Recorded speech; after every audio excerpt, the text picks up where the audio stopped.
Hello, and welcome to Jason Cavness Experience. I'm your host, Jason Cavness. The Jason Cavness Experience is brought to you by 8-Bit Content. They're a content marketing agency that specializes in boosting awareness and leads for its partners' businesses. If you're a SaaS or service business looking to grow your online visibility through website optimization and content, 8-Bit Content is here to help you. If you're a listener of the Jason Cavness Experience, right now they're offering a free audit of your website.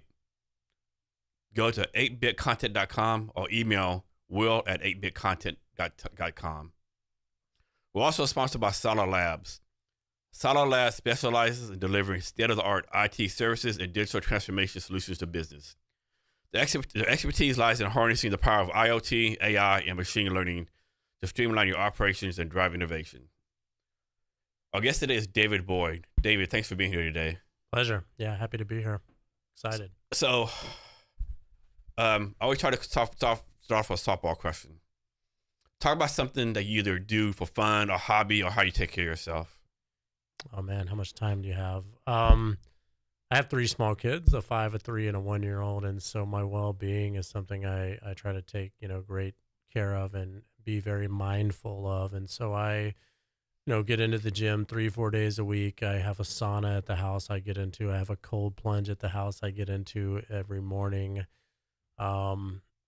So I eat very cleanly, organic, non-GMO, that sort of thing. Scratch-made meals means a lot to me as well, which kind of trickles into the business as well. And then hobbies, exploring, traveling, seeing something new. I scuba dive. I try to seek unique experiences, everywhere that we go. So those come to mind. So when you say organic, right, this one thing always confused me, right? Like people say it's an organic chicken, it's an organic carrot. Like, isn't it already organic? Like, it's born a chicken, right? Like, can you explain that process to me? Because I'm like totally confused sometimes. Like, what do you mean? I just don't get it, right?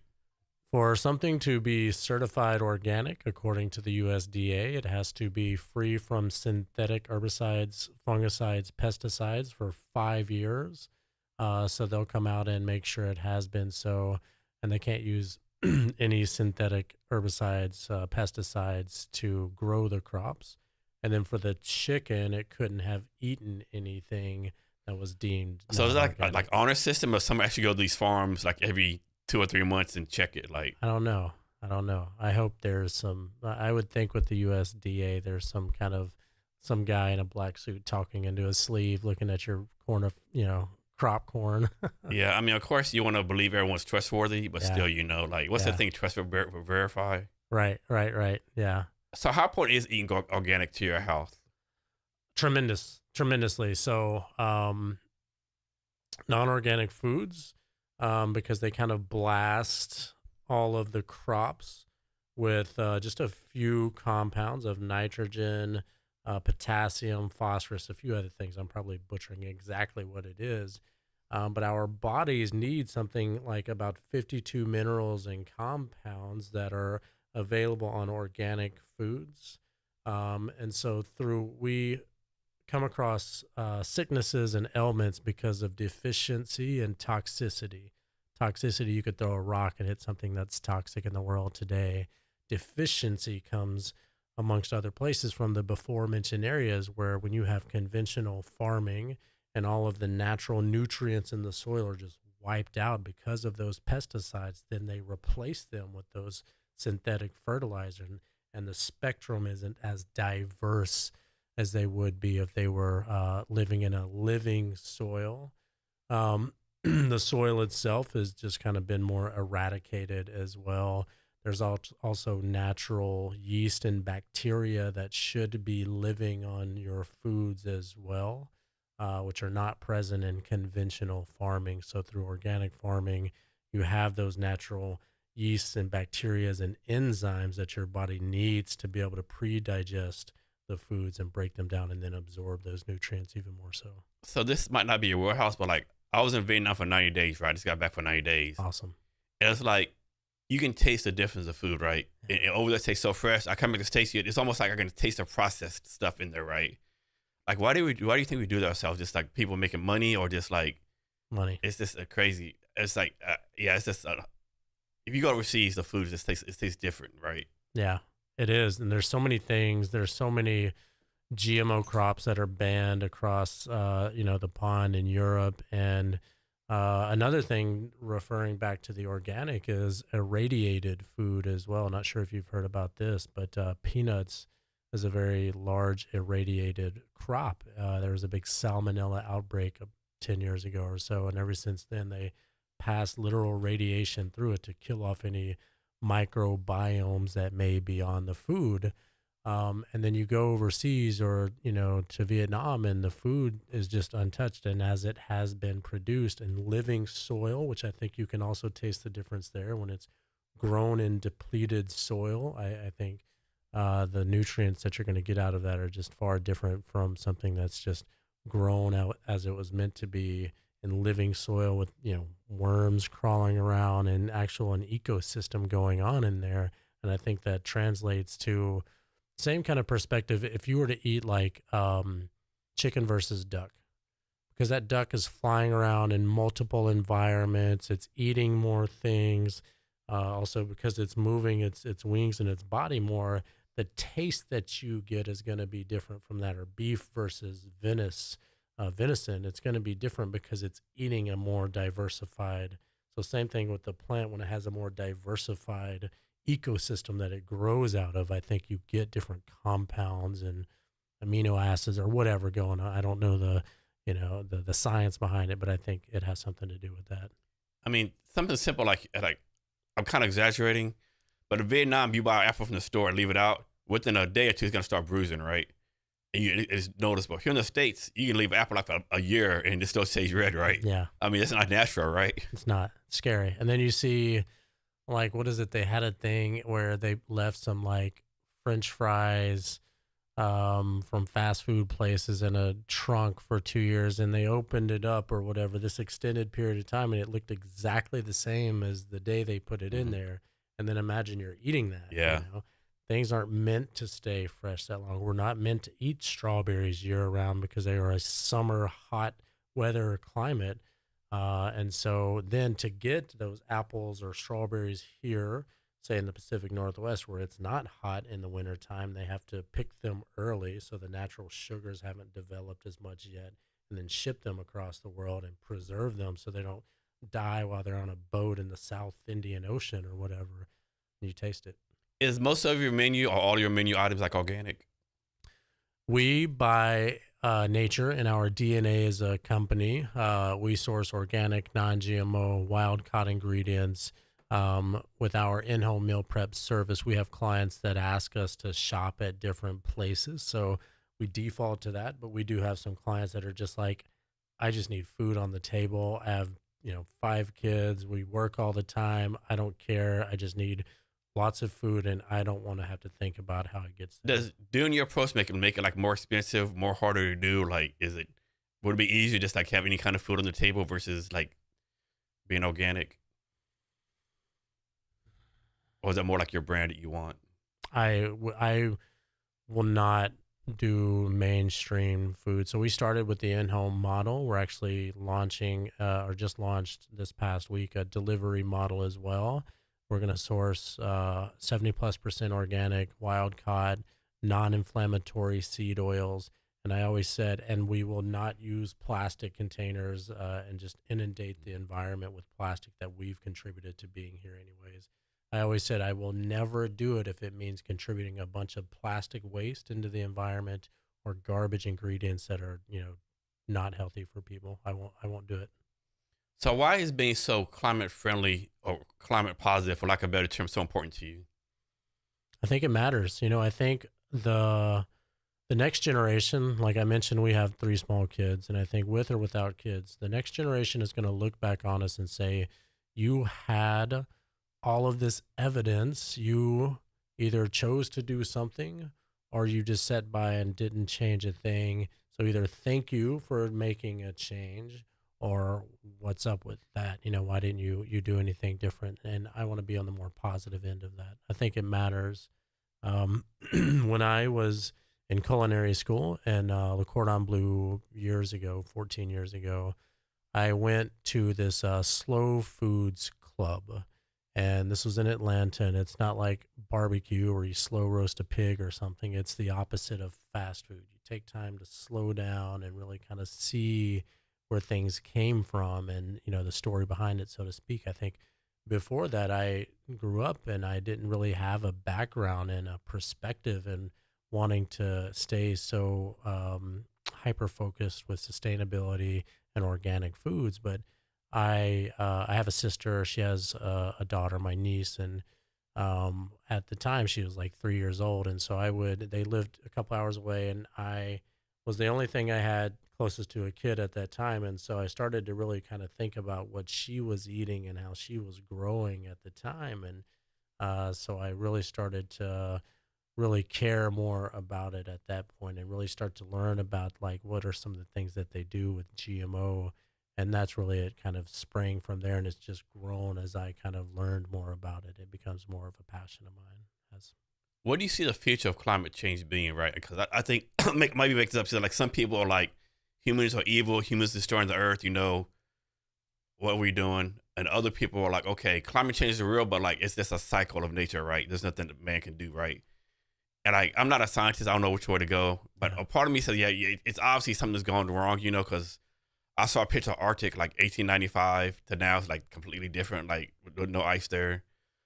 But then again, when people say humans are causing all the damage, like, are we really like, it seems like kind of like egotistical. They think we can do all this damage in less than 100 years, right? Maybe we are, right? I don't know, right? I don't have an answer, right? I think it has to be some kind of balance. To me, like, I probably get blasted for this, but like, I'll make this up. Back then in California, like, was some little bird.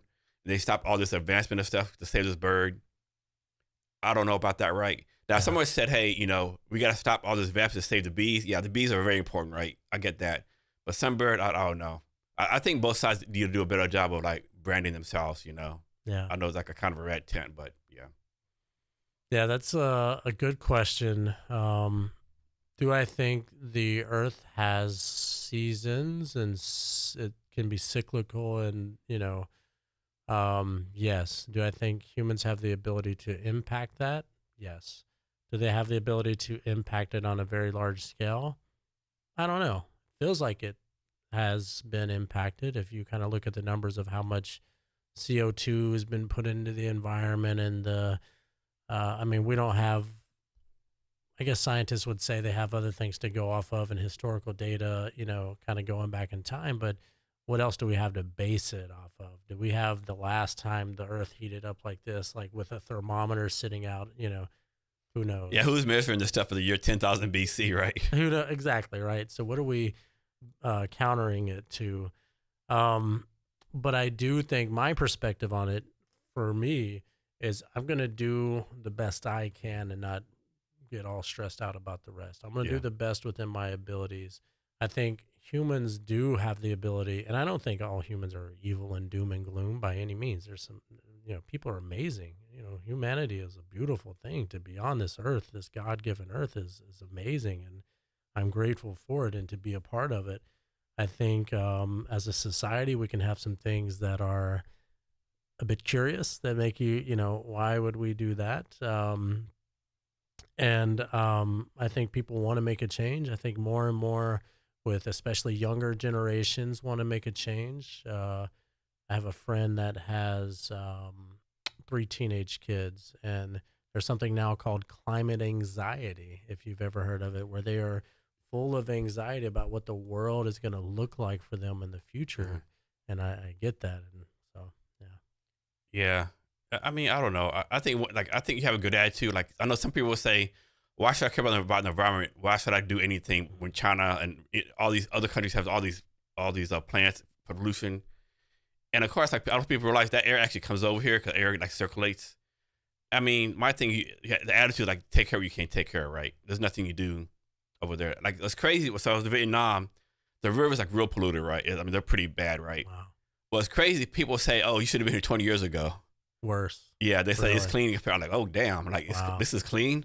And it looks like But chocolate milk yeah, now. to American perspective, like this is dirty as hell, right? You see Yeah. trash and everything floating around. Oh no, 20 years ago, it was like, yeah, Wow. Yeah, so just different perspective, right? And then how do you make these other countries catch up to us and Western, standards, right? I think, and another thing I was thinking of in terms of I do what I can, I heard this saying one time that said, because humans, we have the ultimate buying power. If everyone on Earth stopped buying plastic Coke bottles, they would stop making plastic Yeah. Coke bottles. So again, I'm going to do what I Mhm. can.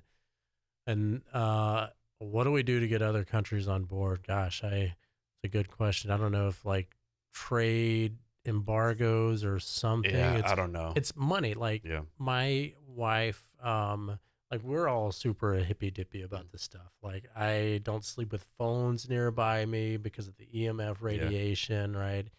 And my wife was like, "Well, they wouldn't have phones out if it was dangerous to your health." And I was like, "Well, they used to Yeah, I tell don't know you." about that. Right, like, they used to tell you cigarettes were okay, Yeah. and doctors would say, "Here, go to a pregnant lady, go smoke," and, so I don't know. I know it's all and she asked, "Well, why would they have something that's not good for you? Because money. Money makes the world go Yeah. round, and Yeah. that's the only way I think we could impact them. Say, if you're gonna continue to not here's the standards that, we need to have a world that's thriving because the population still continues to grow and we don't have any other planets that are I mean, that's just like to think that we could all, as a 7 billion people, fly out to Mars, in my naive opinion, is crazy, um, compared to taking care of the place that we're already on. And so I think you have to hit people where it hurts financially. And I guess take that negatively or whatever, but it has to be some financial impacts that whatever these countries are, their largest exporter is that saying, hey, we're going to tax you on this. Because we already see some of the stuff like that here, right? We have some taxes in the West and the Pacific Northwest that are relevant to like climate impact. And so something like that, maybe. Yeah, another thing too. I think we have to watch the way we talk to other people, right? Because when I was in Vietnam, I went on a tour. It's a Mekong River Delta tour. So I think like it's something like the Mississippi River Delta, right? Okay. But like twice the size, right? So 11 of us on the tour. I'm the only American. There was like maybe 6, 7 Europeans, a couple Russians, and of course the people doing the tour, the Vietnamese people, right? And like on the river, there's all these factories, right? Brick factories, and all the smokes there, a lot of pollution. All the Europeans are steadily talking these people. How can you live like this? This is bad. What are you doing? And the tour guide's gonna say, what do you want? What do you want us to do? Like, we only have limited money. All the stuff you're talking about doing, it's like we can't afford it, right? But we can afford to do what we're doing, right? Is That's it a the good best for our point. environment? No, it's not. But like, I just think you have to have a different approach. You can't say, oh, you're so bad, be like us. Don't have the resources. Yeah. That's a good point too that I think a lot of people can overlook is they're doing the best they can with what they have, and should we judge them because of it? No, I don't think so. Is it a thing of, education? Mhm. I think like when I go shopping, I will not use a plastic bag. I forget my reusable bags every single time. I got a stack of them Yeah. in the garage, and that's where they live because I never remember. But they ask me every single time, "Do I want a plastic bag?" And I jokingly say, "Yes, I'd like 7 bags for each item that you put in there," just Yeah. to emphasize the kind of how I feel about it. Yeah. And I think the education at a young age to just kind of turn people on, like single use plastic, it's such a sense of just carelessness to put a stack of bananas in a plastic bag that already have their own wrapper. And I think, the more education that's there, both domestically and internationally, and then support through funding as well, I think could help. So from your point of view, like they made you the United States climate guru, whatever. What's the number one climate problem you'd try to tackle? Oh man. Overfishing, dredging of the oceans because it just wrecks the ocean floor, and there's so many things that have taken decades to build, and and just wipes them out. Um, Plastic. I mean, I think there's so many alternatives that are coming about. Compostable alternatives. The microplastics that break down into ocean life and then ends back up in our food system. Those come to mind. Isn't there something saying we have like something percentage microplastics in our body that's like really dangerous, like basically killing us from the inside? I saw a thing one time. It was this lady like purchasing a fish, it was a little cartoon or whatever drawing, and she asked the vendor or whatever, was like, "Oh, here," I had a credit card, um, or he asked the lady or whatever, and she was like, "Oh, do you take plastic?" And he's like, "No, the fish already has it," you know. Yeah, but they do say like even so much percentage in our minds that are it's made from petroleum, and so who knows, man. So like with me, like I don't consider myself like environmentalist or climate first. Like, but I want clean air, clean water. I want the food to be able to eat right. Do I want like um, business to stop because one little small bird maybe not right? So people, I think a lot of people like me, so people on me, would you say, hey, you need to do more, or you were like, okay, that's a win right there. At least he's not anti-climate, right? Where do you fall on that?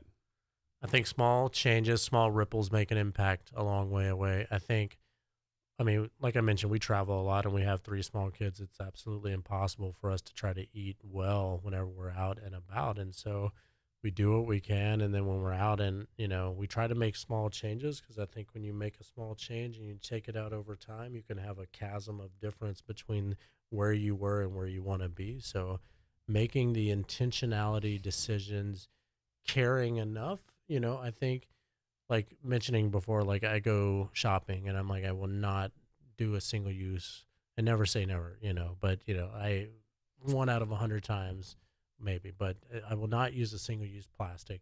But it's not like I have to go out of my way and rewrite my history or my future in this big, kind of elaborate way. I just do these small things. Like if I buy olive oil, I'm going to buy a glass bottle. Even though it costs more money, I think money comes down into the root of it as well, because people are always the cheaper things is always what people go for. I think I heard something once that said when every fish is eaten out of the ocean and every tree is chopped down, mankind is going to realize that we can't eat money. And so I would rather spend some extra money to get something that's, not as negatively impactful, have less money and struggle a little bit, but have a more positive impact on the environment. So your company's donated like around 7,000 trees. So how does that work? Like, like you donate a tree? Do you get to pick what kind of tree? Do you get to pick like what it goes to? How does that work? It's through one tree planted, and you can definitely, we have chosen what regions of the world that we've donated. We've focused a lot on India, on Brazil with the Amazon rainforest, on Ethiopia. My wife is Ethiopian, so we focused a lot of energies there.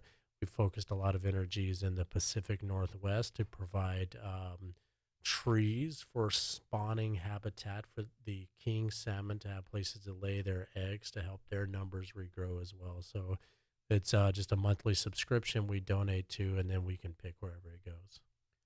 So you mentioned earlier you went to this college, Culinary Arts College. Is that the one that have like branches all over the United States or all over the world? Yeah. It's like a major is that like the Harvard of cooking school, so to speak? It's one of the top ones from what Okay. I know. Yeah. Yeah, it's definitely the one that I was most familiar with. In 2010, I decided to go. I had lost my mom in a car accident. She was always my biggest cheerleader and supporter. And so when I did that, I wanted to do something to honor her. And so I was outside of Atlanta. There was a art institute there, which I think they also have branches around the U.S.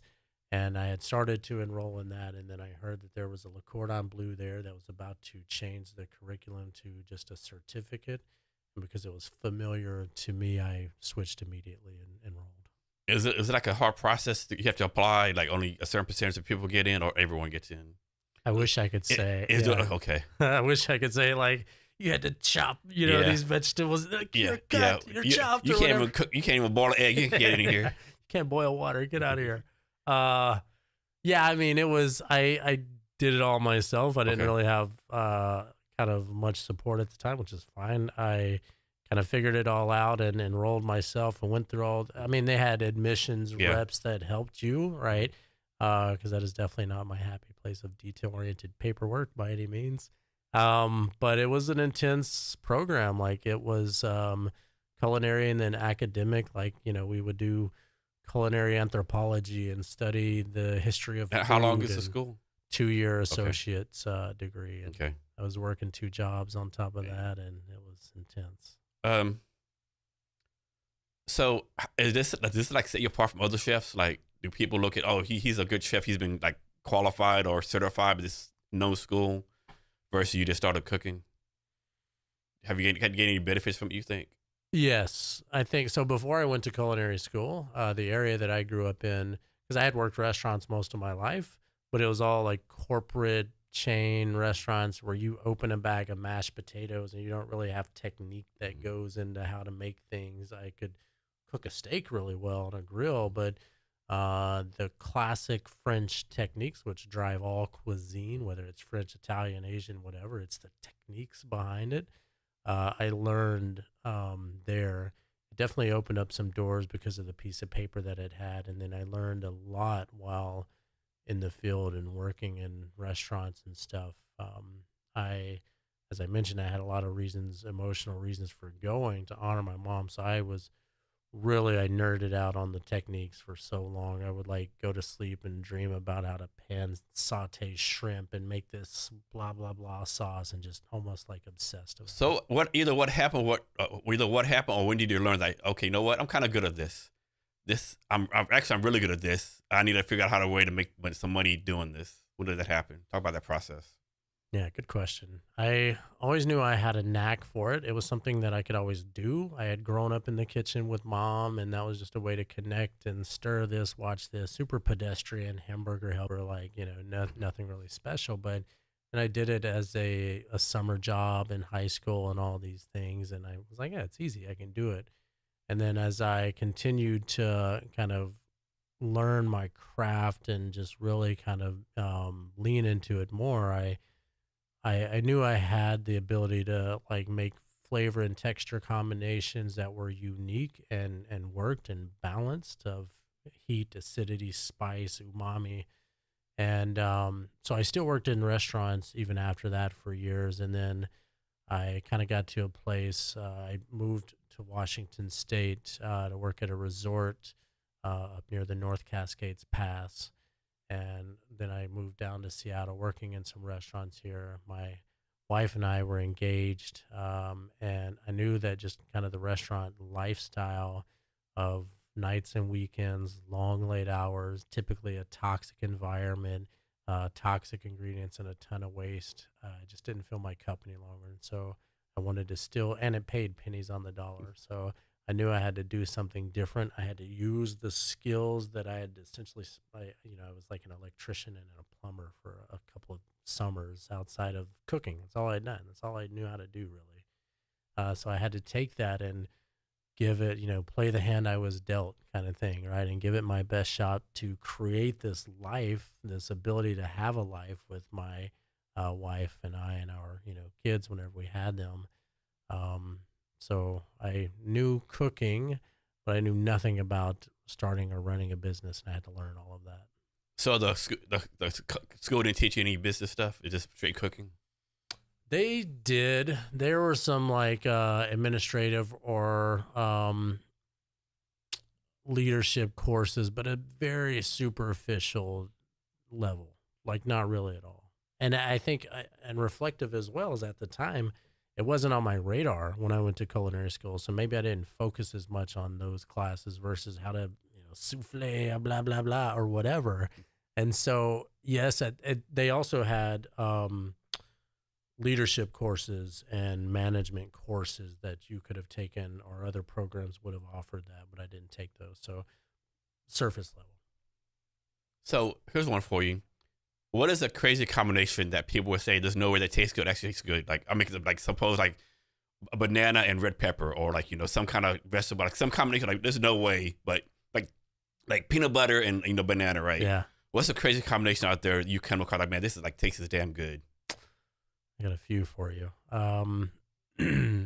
Celery root and truffle go really well together. Serve it with like some pan-seared scallops with like a little mango relish, maybe some like maitake mushrooms or something. So those are some flavors that work nicely, and textures as well.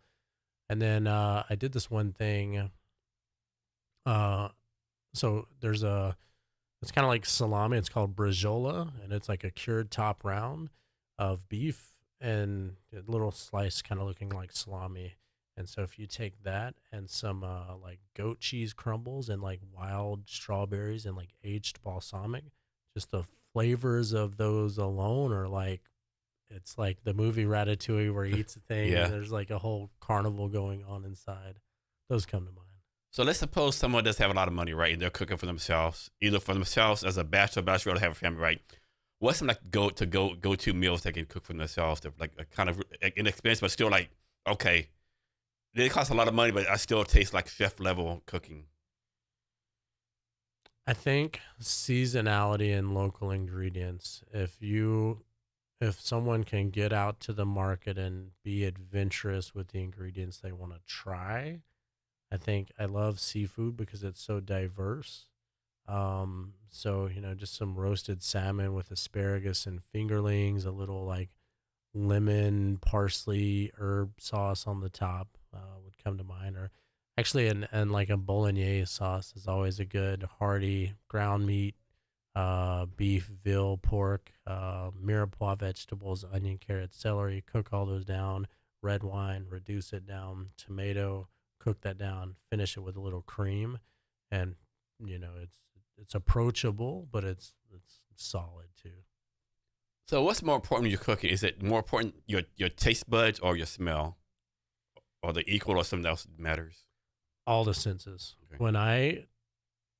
Which we have trainers now, but when I personally teach somebody to cook, somebody on our team or whatever, and they're cooking, I teach people to use all the senses. You're listening if you're pan searing something, and it's you don't hear a sizzle, it's not hot enough.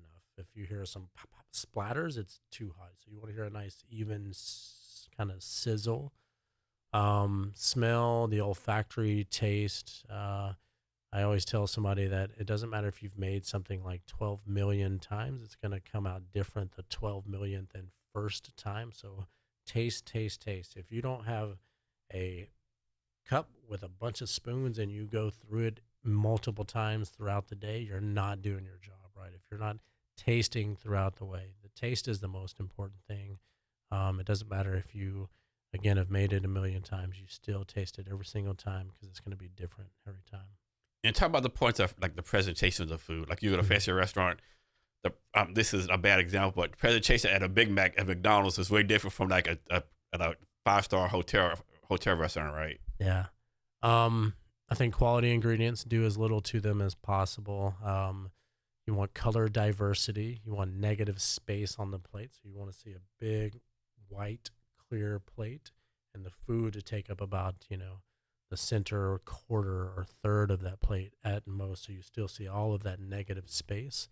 You talk about color, contrast, linear direction, were some of the things we were taught in culinary school. And then now it's allowing things to fall on a plate in a somewhat controlled, but it doesn't look contrived manner.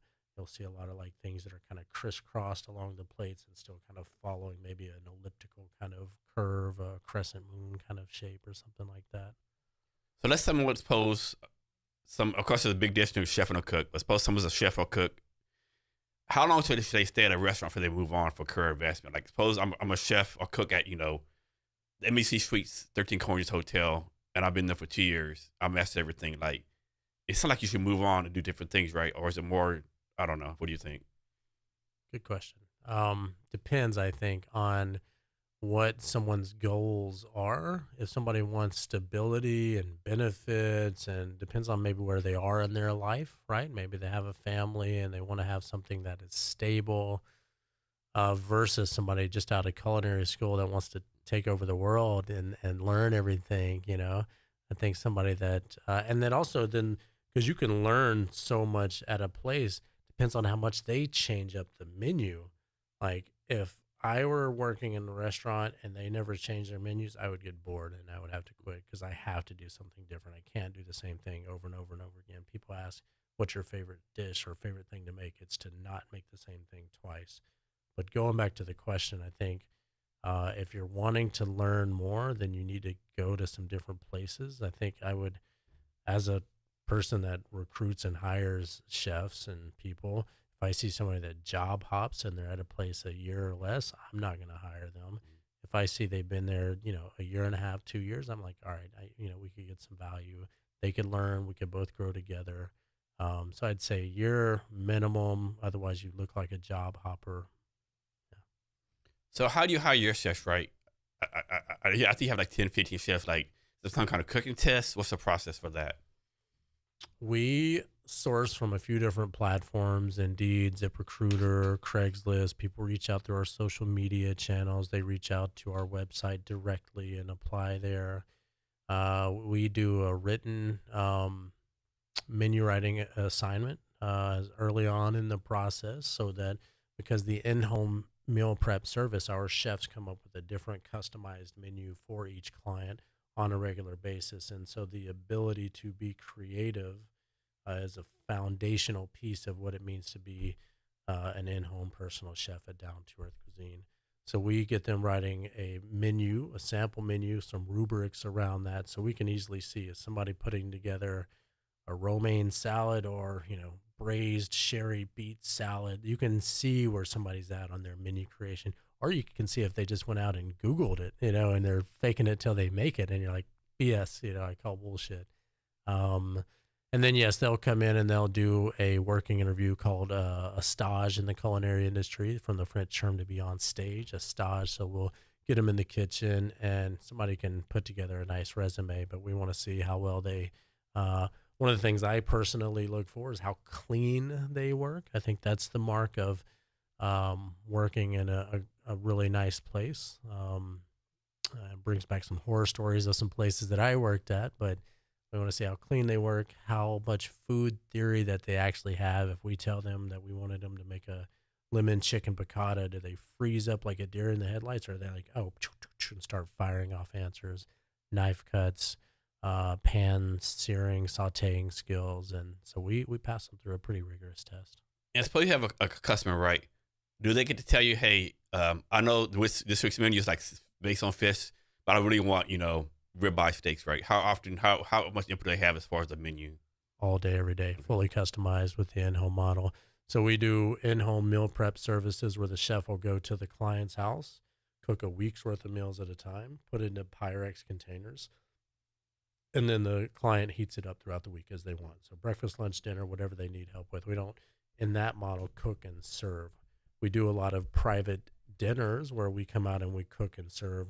And in both of those scenarios, it's 100% customizable based on dietary. And so all the cooking is done in the person's home? Mm-hmm. So no delivery. Okay. We have a delivery model. There's no customization for that. So somebody's just busy, cares about what they eat, but they don't have a lot of dietary restrictions. And where's that food made at? The commissary kitchen for the delivery model. The Okay. in-home model is 100% at the client's house.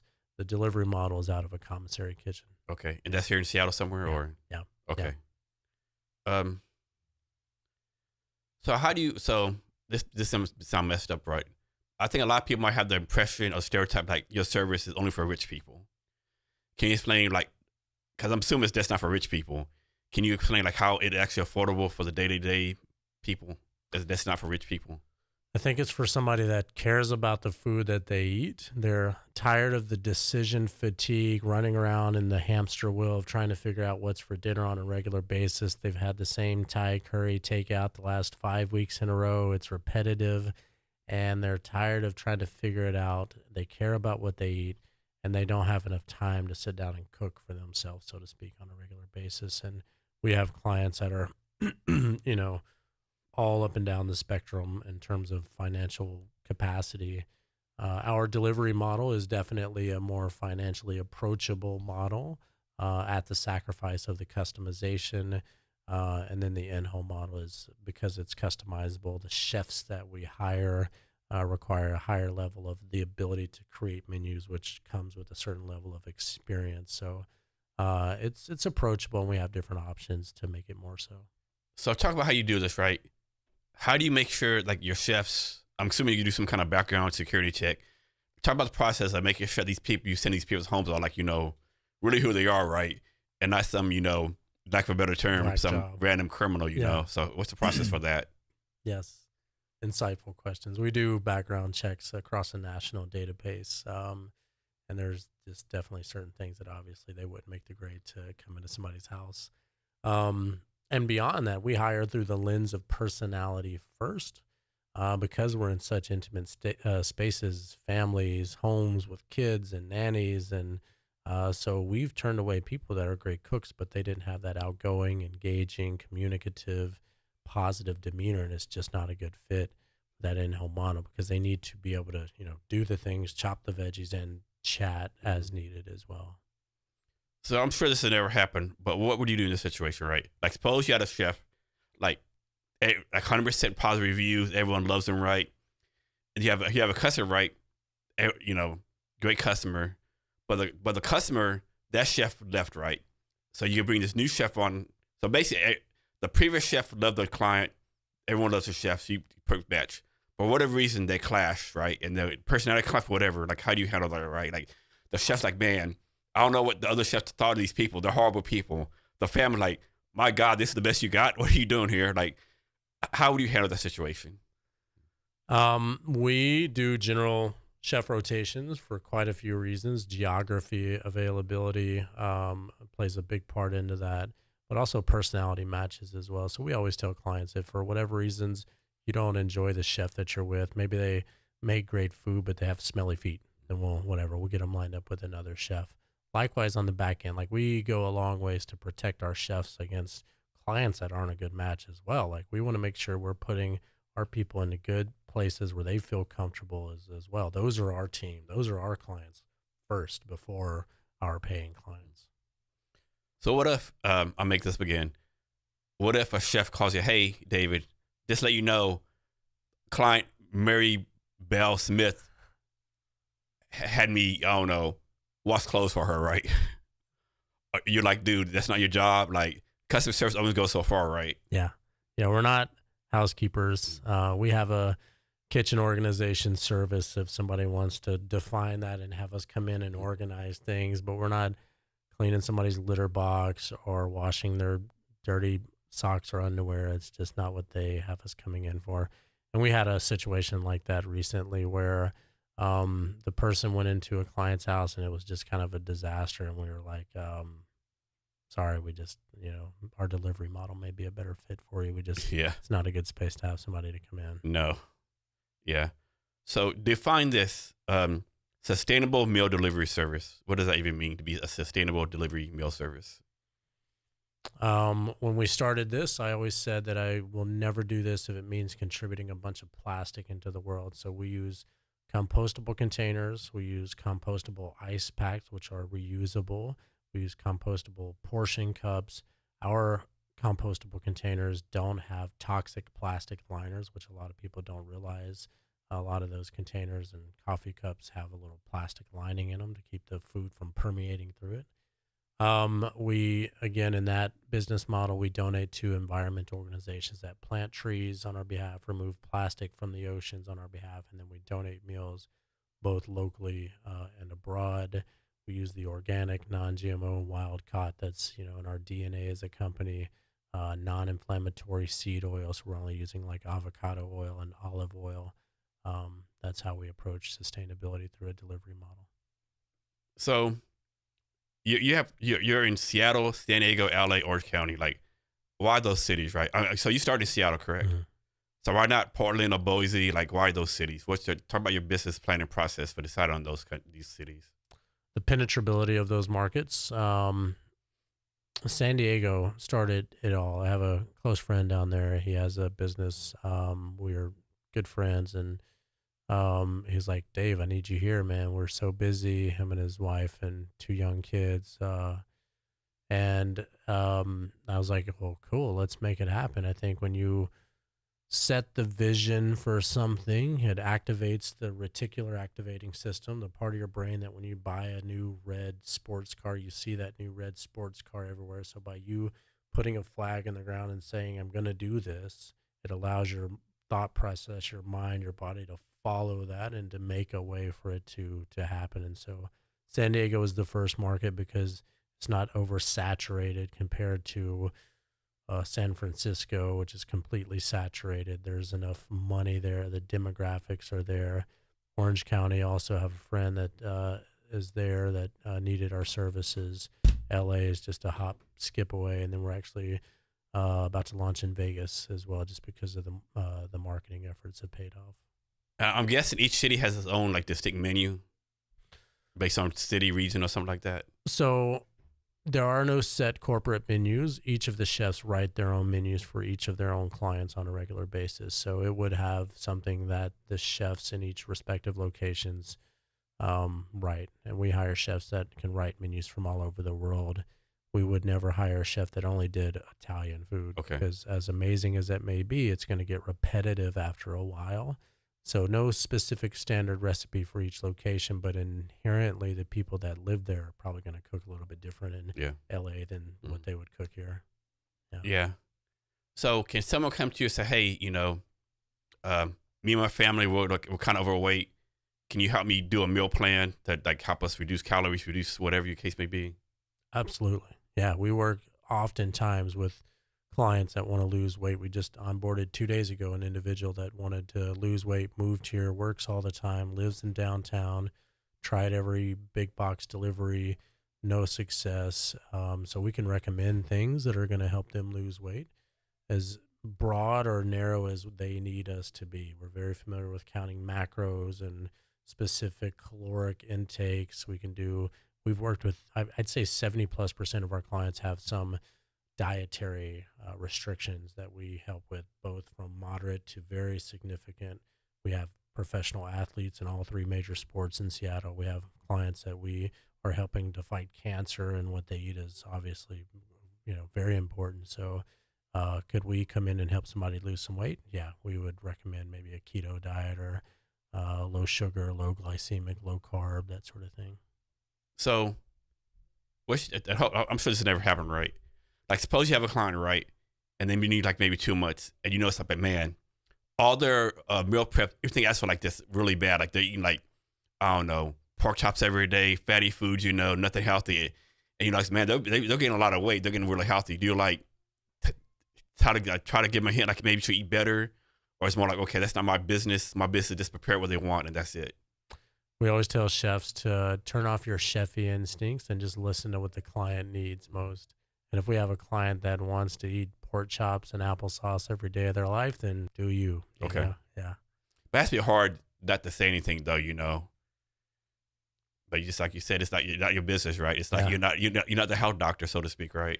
And I think the one thing that, even if people love like comfort food, I guess we could call it, right? And they're working with us, the people that work with us have historically reflected that they enjoy is having access to well-made vegetables, which you don't get access to in sort of Uber Eats. Yeah, you would think if they're using you, there's some kind of health conscious decision, health conscious money decision, time saving decision. Yeah.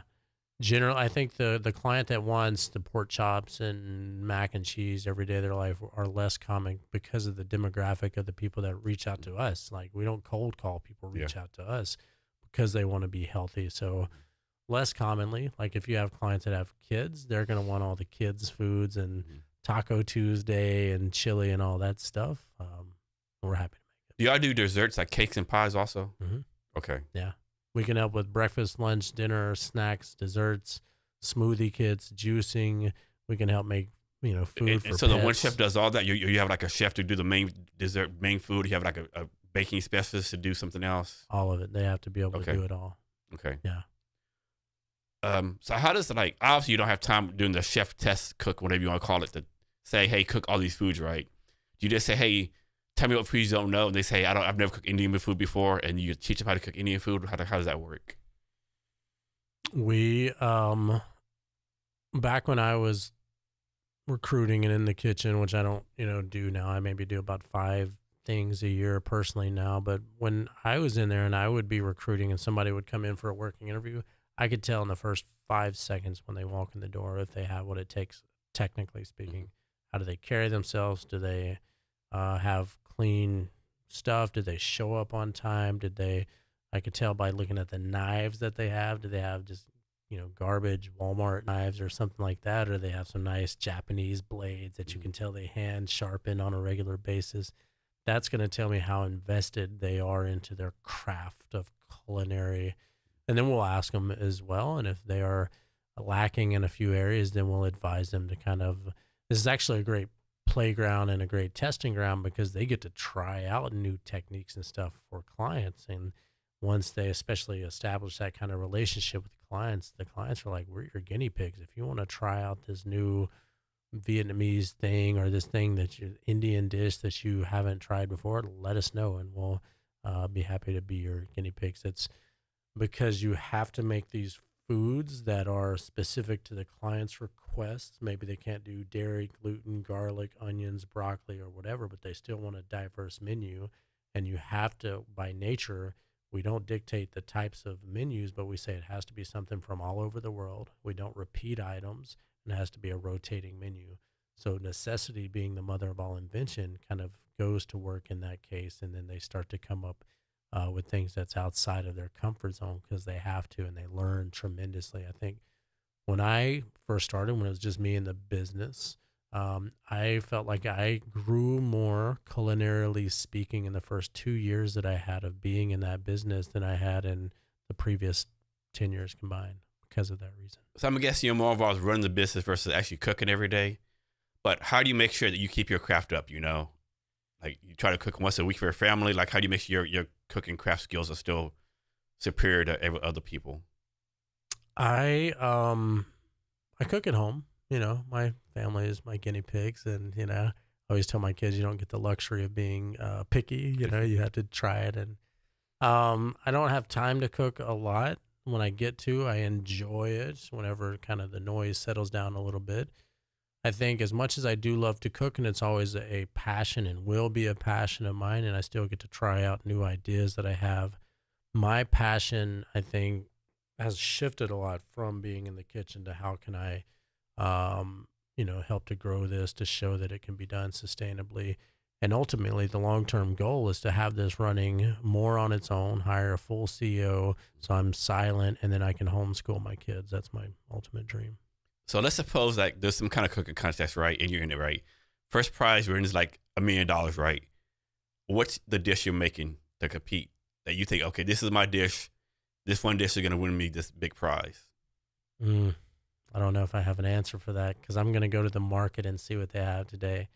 Like we just did on Sunday a photo shoot for the delivery model. And whenever I do that, I don't know how common or uncommon it is, but I don't plan out the menu for it. I just go in and I literally just look at whatever's fresh that day. And Okay. the produce and the seafood. And So you're more like, here's $100, go to the market, just grab some stuff and cook, make it, and surprise me. Okay. Yeah, I love cooking competitions. I've done a couple, and I love. I'm very competitive, so yeah, that would be fun. Is there like a meat or dish that you have not done yet that you want to do? I'm sure there's millions of things that I haven't done that I would love to do. Nothing I guess that comes to mind. We have one of our chefs that's from he's Mexican and Peruvian, and he and I were having dinner or whatever a couple weeks ago, and he was talking about how he went to Peru and some of the dishes from local regions there. So I would love to travel the world and just learn local cuisines, like not Americanized, things, but things that the indigenous people of those areas have made and learn those. Here's one for you. I was just in Vietnam, and in Vietnam, I found out with goose meat. Like, man, goose meat is the best. Goose meat breast, right? Breast meat is just so wonderful, right? So a few days before I left, a friend said, "Hey, we're gonna take you out. Some of us gonna go out to dinner. We found this restaurant only serves goose stuff, right?" Wow. Okay, I go there, right? Look at the menu. It was like some craziness. It had like goose feet, goose intestines. Like goose intestines, who the fuck eats that? like that one guy, man, dude, everyone eats it. This is so good, man. I don't eat no goddamn goose intestine, right? And so in Vietnam, you order like 2 or 3 plates. Everything's like 12 of us. Everyone gets 2 or 3 plates. All this food over. I look like, man, what's that? That's what you said you never eat goose intestine. I'm like, man, it looks kind of tasty. Stuff like that. I'm drinking a little bit. Let me take a bite. I'm like, oh my god, this is like top 5 things I ever ate, right? Now I'm hooked on goose intestines, right? I'm like, who would thought goose intestines it was so tasty, right? But man, see on the menu, I'm not eating no fucking goose intestines. Yeah. But the preparation, the way it's it's presented, it just so man. Of course, me having probably 3 or 4 drinks probably helped out too, right? I taste like, man, this is like, yeah. Yeah. I always say the weirder the better. Yeah. That is my happy place. I want to have the uncommon. I want to have the thing that I haven't tried before. I'm going to go look out for that on the menu, try the goose intestines, and that sounds like an incredible experience. Yeah. I wish I could have been there. Yeah, it's insane. Yeah, I definitely got to experiment. You can't be, scared. Like in America, growing up, like you go overseas, they have like, all the fish heads, all the fish, the whole 9 yards. Here we're used to everything being cut off and cut off. Yeah. I think we do it because I don't like to waste. And so when you use the head to tail philosophy, the things you come up with are amazing. When you are forced to have a whole bunch of fish heads or whatever, right, that you have to eat because either it's a part of your culture not to waste or for whatever reasons, it reminds me of a story. This guy, Blue Hills Farm in New York, I'm probably butchering the name of the restaurant, a couple Michelin stars, Dan, and forgive me, I can't think of it, but they had this delivery of asparagus one summer, and it was like all these cases of asparagus. And it's like, what the hell are we going to do with all of this asparagus? So they ended up making like asparagus ice cream and just all of the things that you're like, that doesn't even make sense. But the stuff they came up with, they had like all these great reviews because of it. Because again, necessity being the mother of all invention, when you're forced to look through a lens and have to be creative with that, the things that it leans into the magical side of food, that creative side that is the essence of creating food. And it's special. So during that river tour I told you about, they gave us lunch. And this is how they serve the fish to us. Yes. And like, I put on Facebook, most of my friends like, oh my God, I would never eat that. Like, dude, that's so good. What's on it? I think it's salt. I'm not really sure. What's the little shavings kind of things? I have no idea. Couldn't tell you. Looks great. Yeah, it was really good. I would be all over that. How big is that? About that size right there. Yeah. Okay. Yeah. That fish fed like 6 of us. So. Okay. Yeah, it's a decent size. Okay. Yeah. Sounds great, man. So you remember that guy? I think his name David Bodine. Anthony Bourdain. Anthony Bourdain, yeah. Yeah. Has anyone taken his place as far as like being the spokesman? 'Cause to me, he was like the spokesman of like traveling, drinking, eating, enjoying life. Has anyone taken his place with that? I don't think no one has. Yeah, I don't know. I don't know. That's hard. Those are big shoes to fill. Yeah. I think he was a poet with words. Yeah. I think he was a realist. I think he told it like it was. He got in, he ate the goose guts with the people and had a shot of whiskey while he was doing it, and that's special. I think his book, Kitchen Confidentials, they made us read in culinary school, and it was so true of kind of the behind the scenes of what that place, that, scene is like. And I don't know. I think they have, I don't think so. I don't get the time to like watch TV I'd like to. So about how many customers do you have now? Seattle, we have about 60 clients, about 20 in each of the other locations. And is there a limit? Can you have like 1,000 clients, 500 clients? What's the limit for you? Just by how many people we have on the team that we can find, because we set a high bar and we pass people through a pretty stringent test, and then bandwidth on the back end and operations and administrative. Like, we built out some CRM software that, and we're building out some automations and stuff. So we're limited just only by, people and systems, really. So talk about the actual business part, right? Like, how do you how do you get customers? Like, here's one for you. Like, how did you come down to your pricing model, right? I think a lot of new business owners, they struggle with the pricing model, right? I think whenever it's somewhere, whatever you say for price, double at least, right? So talk about the process of figuring out your pricing model. Yeah, you really want to, whatever you're paying your people, generally about triple it, because you pay the person 1/3, you pay taxes, administrative, and Uncle Sam, and all the stuff to run the business, and you get to keep 1/3. Theoretically, our margins are a little bit, not as great. I'm not driving around some Rolls Royce by any stretch of the imagination. We live modestly, and pricing model has changed over the years. We now charge at an hourly rate that allows our chefs to do whatever they need to do. We had a fixed flat rate before where we were charging the client a flat rate, but paying our people an hourly rate. If it took them 2 hours or 4 hours, that affected margins. It's less predictable. But that is always the cat and mouse game. So we are in Seattle, Washington. Do you ever do any, like, I think it's called cannabis infused menus? I would. You have to have your own kind of a licensing for it, because it's similar to like serving alcohol, right? If somebody were to get inebriated and drive home and crash their car, the liability would be on you. And the same thing with like alcohol. That's just a liability road that I've never really gone down. We do food. We do it amazingly well. We can knock your socks off and the experience that comes along with it. Would I do it? Yeah, I'd be open to it. Sounds like just another area to be creative in. But have we done it before? No. Okay. And then you talk about recruiting chefs before. Is this like a everyday process? Or are you like always like, are those the same would always be closed for sales? I think I have to always be recruiting, right? ABR. Are you always recruiting, or how does that work? 100%. Yeah. Always hiring. And the second I sent out the APP to like slow the recruiting down, like a day later, we're like, why did we even say that? We need like right now, we need about 3 chefs in the Seattle. And when did you start the company? 2015. 2015. Yeah. And you might not notice the top of your head, but what's your turnover rate been for chefs? Like they stay like forever, they leave after 2 or 3 years, or?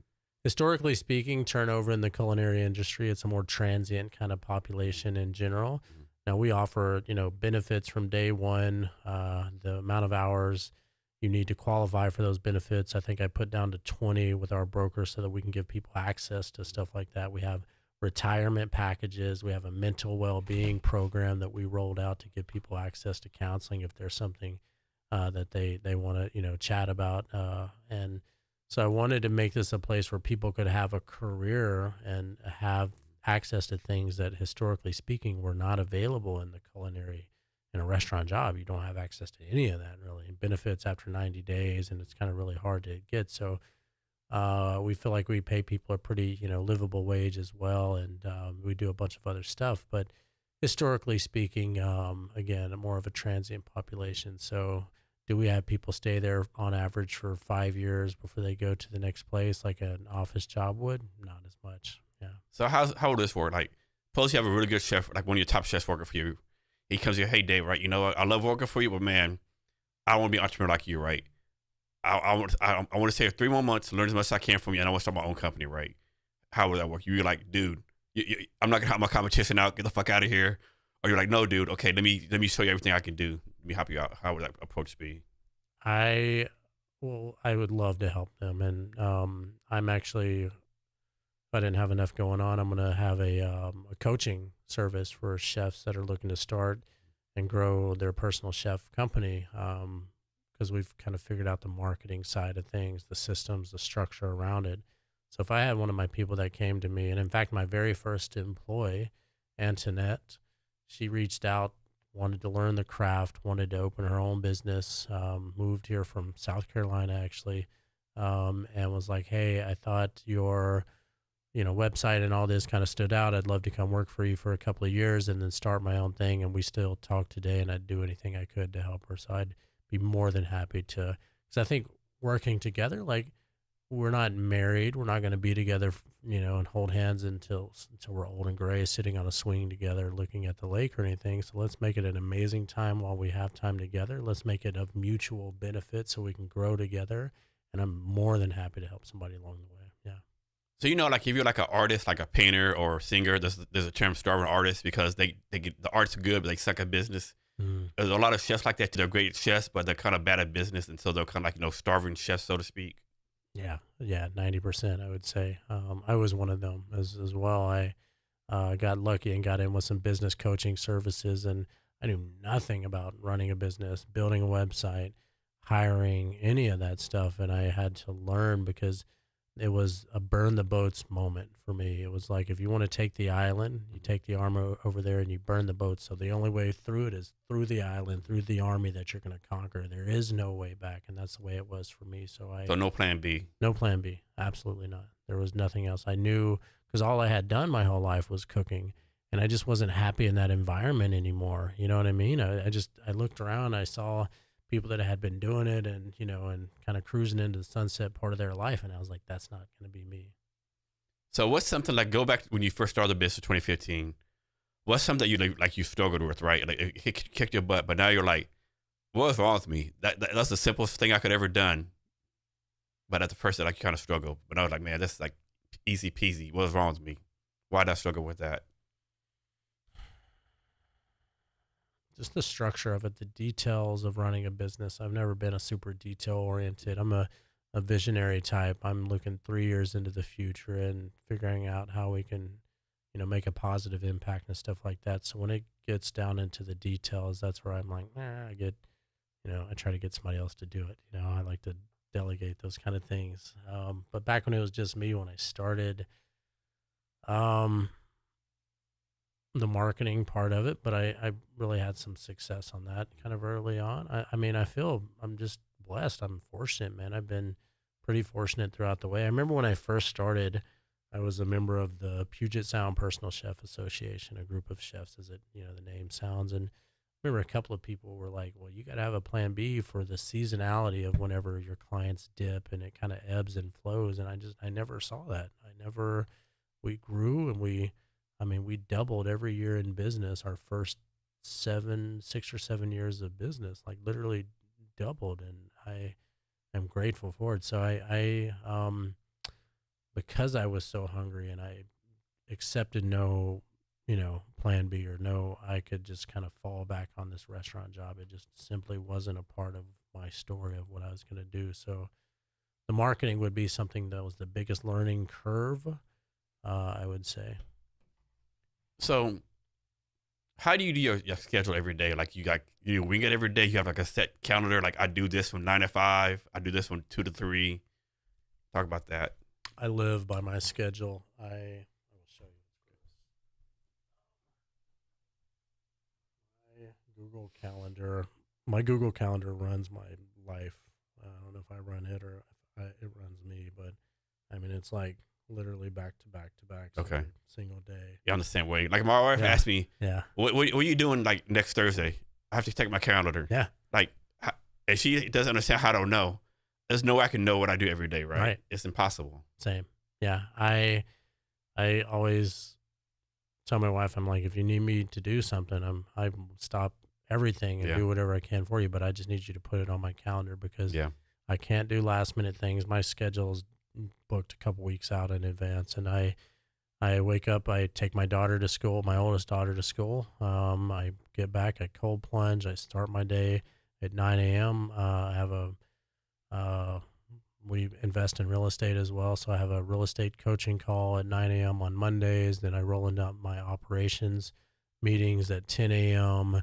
Have some client calls between 11 and 2. I take my son to school at 12:15 to 12:45, and it's very regimented like that. And if something like a meeting goes late, it like dominoes. And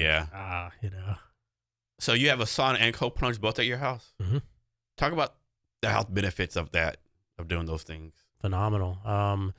Saunas, the heat shock protein, basically kind of tricks your body into thinking it's dying, so it rejuvenates the cells on a molecular level. Helps you to purge toxins as well.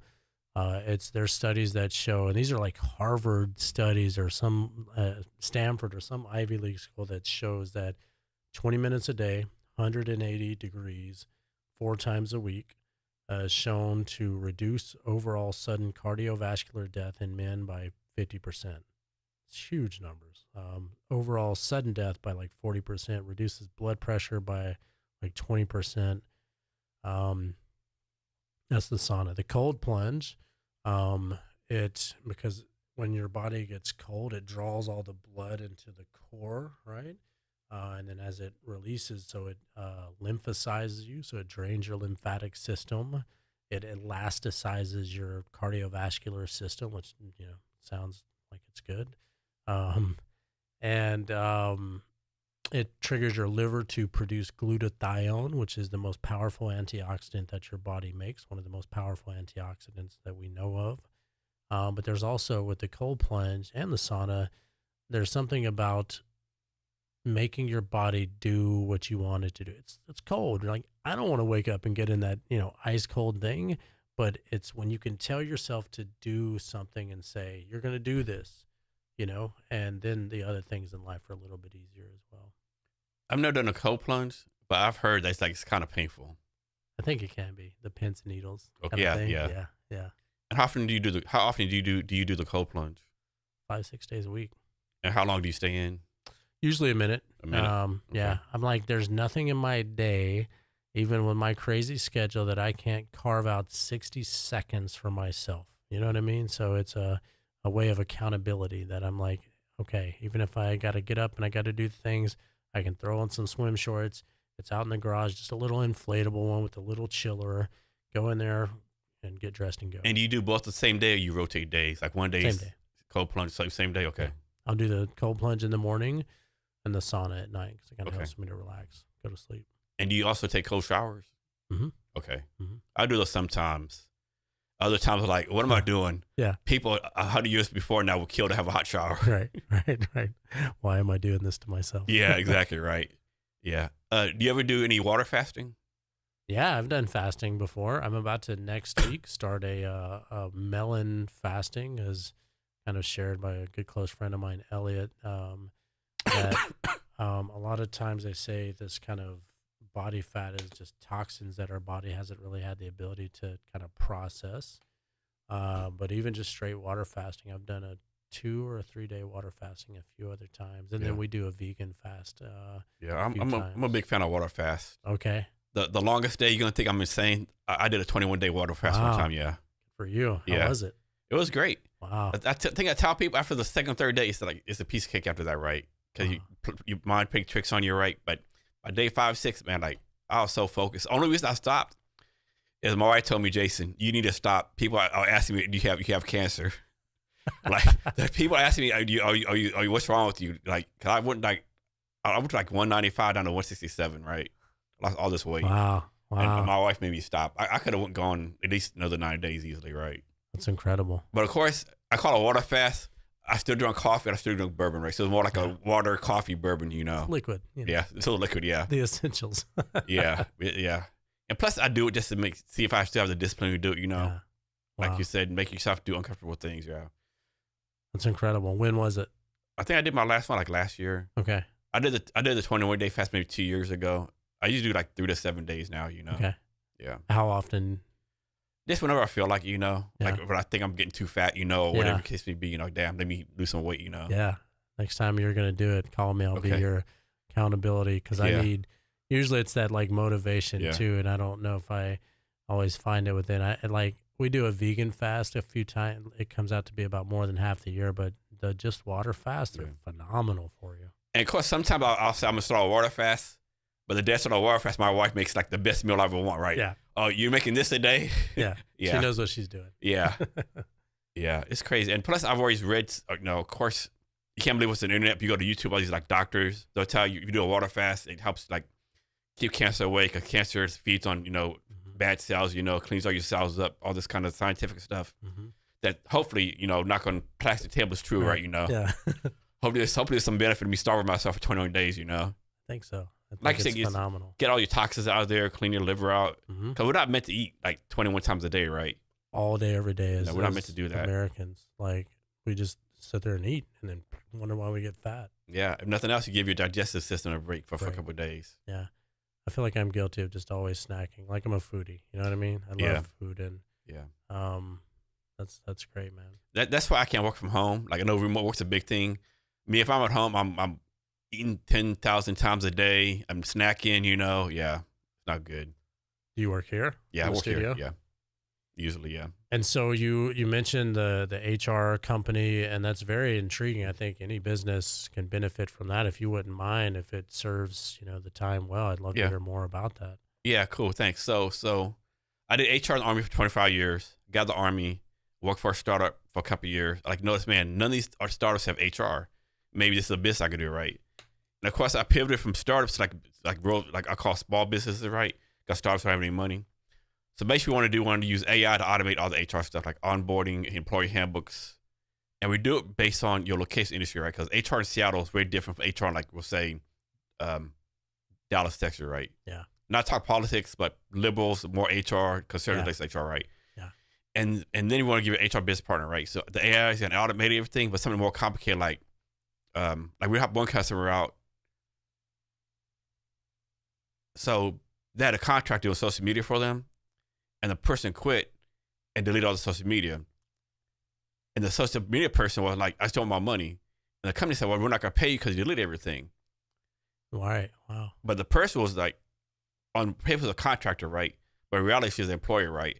I told the company, hey, if they sue you and go to Department of Labor, you're going to lose because they're like a contractor. You got to pay all this back pay. Oh, by the way, these other 30 contractors, they're going to assume you're doing the same thing with them. So you have to pay all them 30 days, all this money, right? So just pay this lady her little bit of money. I know you don't want to, right? Stuff like that. Yeah. Another good case was when someone came to us and said, hey, Jason, I'm making the name up. Mary Beth's not working out. It's been up for 6 months. We both agree she's going to leave, right? Everything's signed. We're going to give her like a little bit of money, right? Her last day is like next Thursday. She chose today she's pregnant. I was like, okay, I'm not saying not fire her, but like someone's going to say you fired her because she's pregnant, right? Sure. Might not be her. So maybe you might want to keep her on a little bit longer if you can, right? So those kind of things, Yeah. That's huge. Yeah, it's all perception reality, right? I mean, yeah, it is. And it's, those are big, man. Like HR is the backbone of any company. And and the thing with the HR is not rocket science, right? I tell people, if you want to do HR good, be a boss or whatever to your people you want your boss to be to you, right? Right. But who does that? No one. Treat them like you would your own family. Yeah. Kind of thing. Yeah. What's the name of the company? Cavness HR. Cavness HR. Yeah. And you guys, you provide mostly, is it consulting based HR kind of thing? Actually, I hate the word consultant, right? Yeah. Because in my experience, consultants like overcharge the price and delivering value. Like for example, suppose I was a typical HR consultant. You hire me, right? Here in Seattle, you're probably gonna pay me $300 an hour. So I go to your place, I look around, I say, hey, you need blah, blah, blah, ABC. You'll be like, Jason, I kind of knew that. That's why I hired you. When are you going to start producing? Oh, I don't produce shit. I consult. Consult. So you're going to pay me $300 an hour to tell you what you already know? To me, it's like batshit craziness, right? Yeah. But a lot of people do it, right? Okay. Yeah. So then you charge like a flat rate, a yearly subscription? Yeah, flat rate. So nice. We have a freemium model for companies with 1 to 10 people. But that's only employee handbooks, HR policies. And then for like 11 to 19, it's $99 a month. And that's for like all the employees too, right? Of course, we're still experimenting, right? Yeah. Right now, it's just employee handbooks, like basic compliance, onboarding, HR advice. But you want to do like payroll, all that stuff that's like way down the road. Yeah. And you'll take care of payroll for them as a part of that? Like QuickBooks online? Yeah. No, so there's a company called Every Payroll I partner with. We do like a white label with them. Okay. Do like Cavness HR Payroll powered by Every, Cool. Okay. Yeah. Of course, recruiting later on. Recruiting is just like it's just a time sucker, right? It's like, Yeah, recruiting is a time sucker, man. That's value in itself is. And one thing I want to do, I don't want to do recruiting. I just like supposed to have 10 companies. Let's do recruiting for those 10 companies, right? Like an upcharge maybe. I don't know. But we did have like I call like MVP minus. We had like 80 beta testers. They let us intent, but it's not. No one's gonna pay anything for it. Right? It's not delivered right. So I really went to Vietnam. Got some developers in Vietnam. It's like really cheap. So hopefully I can do that. So yeah, next 3 months like this, go to market, sales, fundraising. Basically, I call it. Nice. I'm meaning my begging for money phase. Right. Can't have no pride, no ego. Right. Yeah. Give me money, please. Yeah. And then how do you market yourself? Is it online? Yeah, podcast, SEO, like podcast. Yeah, have like over like 75,000 followers across social media, mainly on LinkedIn. Awesome. This is crazy. So on TikTok, I get like 5,000 views a day. Nice. On podcast stuff. No, obviously I'm not Joe Rogan or nothing, but like I want to count on like maybe 2 months. Like if someone wants to do business, they can Google me. Okay, he's like kind of known, right? Yeah. I hope I go in my podcast guess, hey, can you vouch for me? That kind of stuff, It's what is it called? It's establishing authority on the subject, right? Yeah. So anybody that knows, because you've talked about it so much, that if they have some HR needs, like I do like a weekly Cavness HR newsletter on LinkedIn. I do like 3 posts a week on X, Instagram, TikTok, just different HR, like basic HR stuff, Cool. Yeah. Yeah, I know one thing. I don't know if I'm going to make it or not, but one thing, if I don't make it, no one can say I didn't give the good old try, Yeah. And then how do you integrate? You mentioned like AI and stuff like that. How all do you integrate AI into it? So a plan of that is going to be like, for example, so one of the questions on the questionnaire you have to answer is going to be like, might be like, how many days off can you give your people, right? Mhm. And the plan is they can push a button and they'll say, like, hey, I owe I own a restaurant in Denver, Colorado that makes X amount of money per year, employs this many people, right? And it will say, based on this, the average on the same demographic across the United States does like 2 weeks, or in Denver does 3 weeks, right? Mhm. And then take it further, and it'll pull up like Department of Labor, EOC, all these different websites, right? Yeah. That are public knowledge. And then I don't know if I'm gonna do this or not, but I suppose like the average in Denver is like, we'll say 21 days. And the guy says, okay, 3 days a year, maybe like little like a reminder, it's your decision. However, are you sure it's the best decision? Because who's Right. gonna want to work for you if it's so off kilter, Right. So I don't know if I don't know if I'm gonna do that yet or not. Might be something that stop eating the fatty food. Yeah. Right. Do what you want to do. Yeah, but these, or maybe at least like this is the Suggestions. average, right? This maybe the repercussions of Yeah. so something like that. Yeah, and like I said, HR is different locations. So yeah, right now we're just focused on Seattle. Yeah. Seattle and Washington State's a big monster of Yeah. HR to tackle. Spend a lifetime figuring that one out, I would imagine. Yeah, and then you don't know what you don't know, right? I mean, Yeah. yeah. And like I tell people too, like the government does not have enough people to go to every place of business every day, right? What Mhm. usually happens is like you piss off an employee and they drop a dime on you, so to speak, right? Yeah. And I tell people, if they come to your business for one thing, they're gonna look at everything else, right? Like suppose someone say, hey, he didn't pay me overtime. They're gonna look not overtime, but onboarding records, like everything, Mhm. right? Yeah. And why open yourself up to that? Keep your nose clean. Yeah. Yeah. I've got a buddy. He's building out a through AI, like a business consulting kind of company. It's kind of letting AI run the business part of the business for you. And I would love to connect you guys. I think Okay. kind of what you're doing Yeah. has some paralleling lines Cool. and definitely some ideas back and forth. I think could be pretty cool. He's a good guy too. Nicholas is his name, and he's doing some pretty cool stuff. So it's off the subject, right? So now on LinkedIn, people always complain like, stop using AI to write your post, right? And people say, I know it's AI because there's a lot of dashes in it, right? Mm. Well, I actually write with a lot of dashes, right? Yeah. So now I have to purposely go out and take my dashes out so people won't accuse me of being AI. Yeah, I was like, I've always been like dashes. Like I never like commas. I just use dashes. Yeah. And now, like, okay, I can't use dashes no more. AI is so powerful, man. I love it. I use it regularly. Yeah, I as do too, well. yeah. It's so To me, it's like powerful. you'd be stupid not to, right? Like It'd be crazy. I don't not want to say to. like waste your time writing like a 1,000-word blog post, right? Yeah. But why waste your time doing that? We just have put the subject into AI and then write it. Of course, don't like copy and paste it like it is, right? You got to make your own, make some Yeah. changes. Like, yeah, I would never write it like this. Yeah.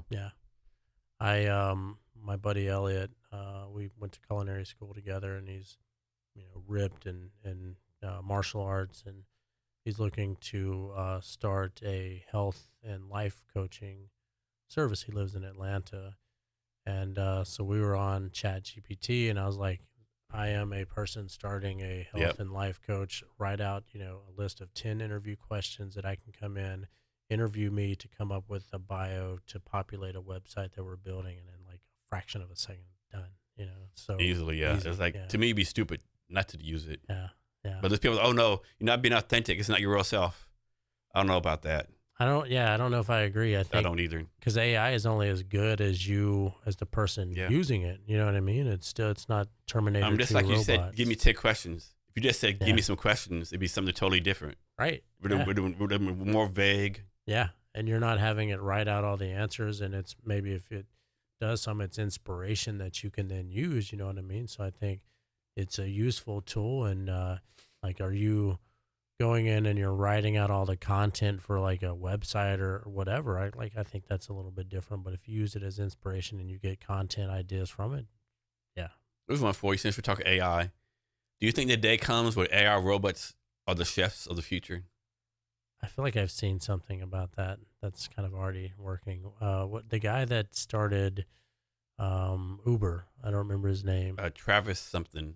Travis something. He's in that space and he's using all of those like algorithms and stuff and computers and AI to kind of do food and to make robots that cook food and stuff like that. So I think, yeah, I mean, like I have a few kind of mastermind groups I'm in. One is like a CFO mastermind, and there's business owners from kind of we were talking about a couple of years ago. Like, well, what is AI going to take over first and last? I'm like, maybe the culinary industry is one of the latter parts Yeah. of it. You know, never say never, but yeah, I think there's a space for it.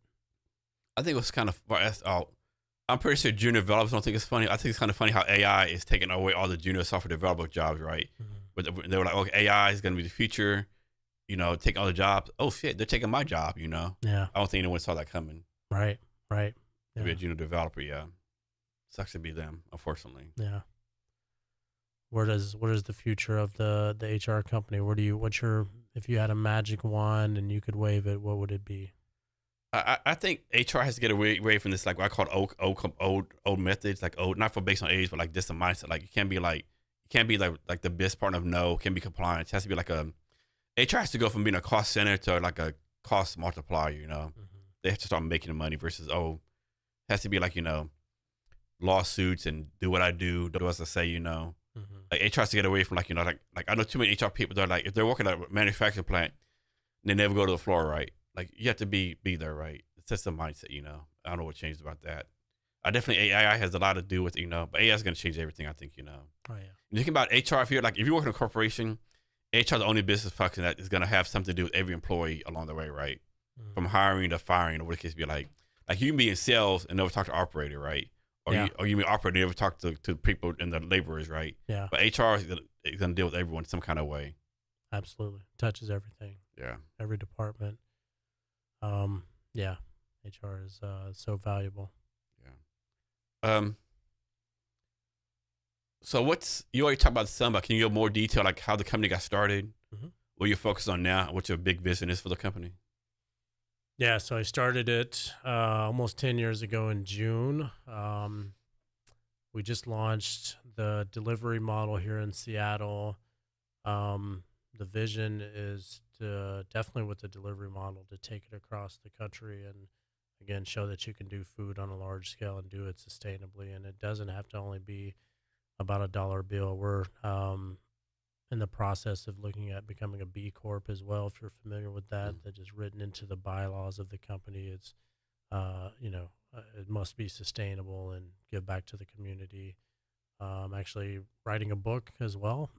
It's not by any means a recipe book or anything really even culinarily related. It just kind of goes through some of the challenges that I've had in my life and come out on the other end and kind of what lessons that I've learned along the way. And so I'm writing that book. We're about to launch a really big social media campaign as well. So content creation. I'm really interested in doing some more podcasts. And so, again, thank you for having me here on this today. But we invest in real estate as well, single family. We'll get into some multifamily and apartments and stuff down the road just to have more passive kind of income. And then my ultimate vision, again, is to be rolling around on the floor with my kids, being a giant, punching bag that they get to practice karate with or whatever. That's my happy place and hanging out with my wife and family. And how old are your kids? 5, 3, and 1. Okay. Young. So they're probably too young for this question. So let's suppose they're 15, 13, and 11, right? What advantage do you think you're being as a role model parent by showing them what the entrepreneurial lifestyle versus just working 9 to 5? Yeah, I want to homeschool them because they don't teach that in the schools. They teach you how to be workers and to think inside of a box, and they don't teach entrepreneurship or financial literacy either of how to like set some aside and let compound interest kind of work for you, especially from a young age. And so um, it's tough, man. I was like I look at a lot of stuff around like if I weren't doing this, I'd be in like childhood development. It's kind of a calling that I have, and so I read up on that stuff. And I was listening to something yesterday. It was like if your kid is like doing this, that means that they need some more physical interaction with you. And I was like, oh, I was noticing that. So I was just kind of hugging my kids yesterday, and I was like, hey, I'm sorry that I'm so busy all the time. So it's an interesting dichotomy because you want to create this life for them and give them opportunities. And, my ultimate goal is to give them the education of experience and travel and see cultures and stuff like that. I'm grew up here. My wife is Ethiopian, and so we're a mixed culture family as well, and that's a beautiful thing that I'm grateful for. So showing them hard work because it's not easy, running a business, right? It's and showing them like no matter what it is, no matter what you put your mind to, if you believe in it and you have the conviction and the hard work and you believe in yourself, you can do anything. And as cheesy and old school as that sounds, it's true. And it's also something I talk a lot in the book about. Have you been to Ethiopia? Yeah. When was the last time you've been there? 2017. A while ago. Yeah. Can you talk about your experience? You just been there one time? Yes. Yeah. And how long were you there for? Few weeks. A few weeks? Yeah, we traveled kind of all over Ethiopia. We went to and just you and your wife. This before you had kids, right? Before we had kids, yeah. We were there with my wife's dad, and we took him around to some of the kind of more ancient cities that people would a lot of times pilgrimage to and that sort of thing. And it was incredible, having in a lot of the areas off the beaten path, so to speak, like the most amazing people, most amazing culture that you could imagine, like the only African country to have not been colonized, right? So there's this diehard patriot, I am Ethiopia, and that's a beautiful thing to see and to have been adopted into.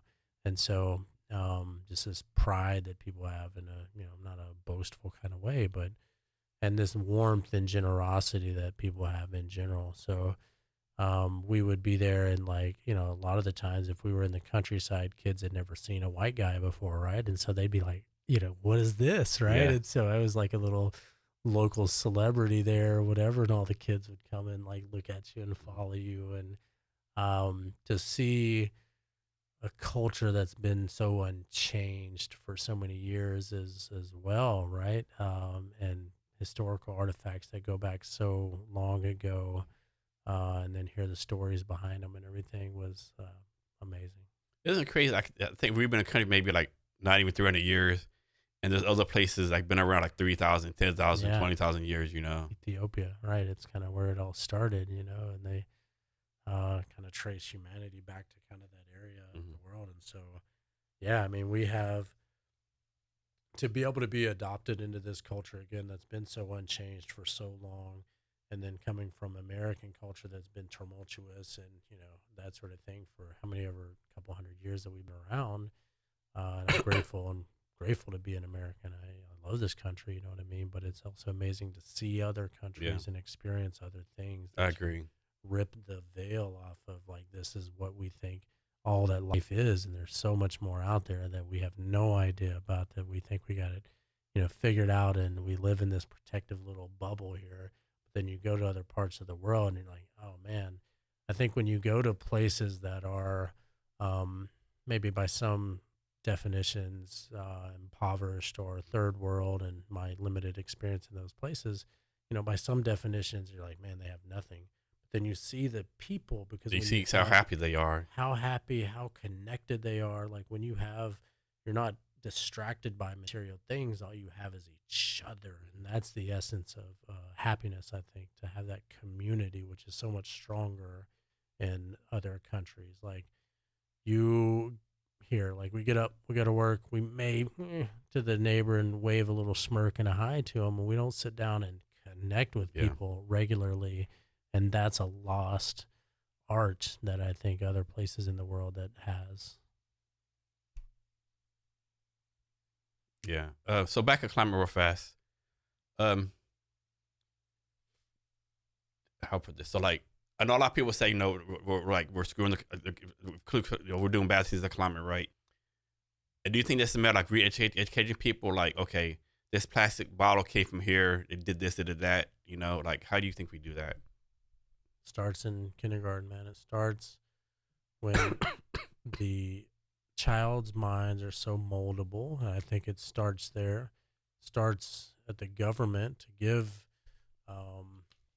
funding for education in that space, and for it to be mandated to be a part of the curriculum. Because when you can start to educate those young minds, I think it was like Tupac that said, "I'm not going to be the guy that changes the world, but I'm going to be the guy that sparks the mind of the person that changes the world." So that same philosophy of somebody that's young, moldable, that cares, that's going to they're invested because their future depends on what the environment and what little bit that we can affect it. So they're going to come up with the ideas that can like really make an impact.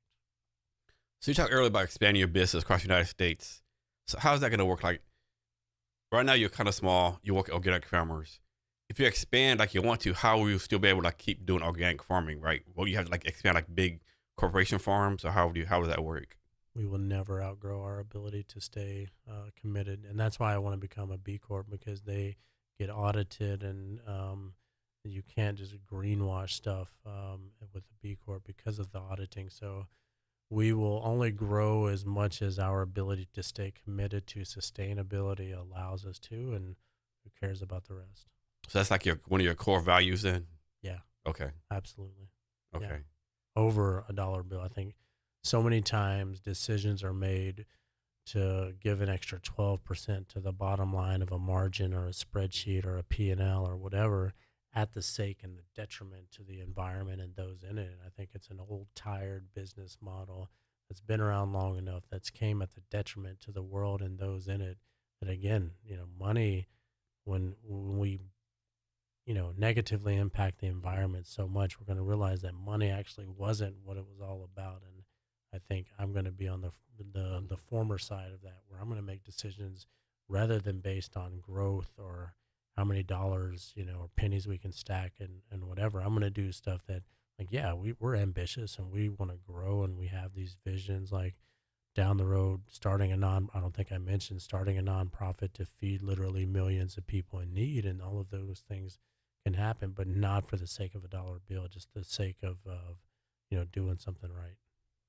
And for your chefs, like how do you do like professional development for them? Like how do you make sure, like, I don't know what it is. Like, is it like, okay, you're a chef here, you tell me you need to do these things to be a chef at a big fancy restaurant, or how's that work?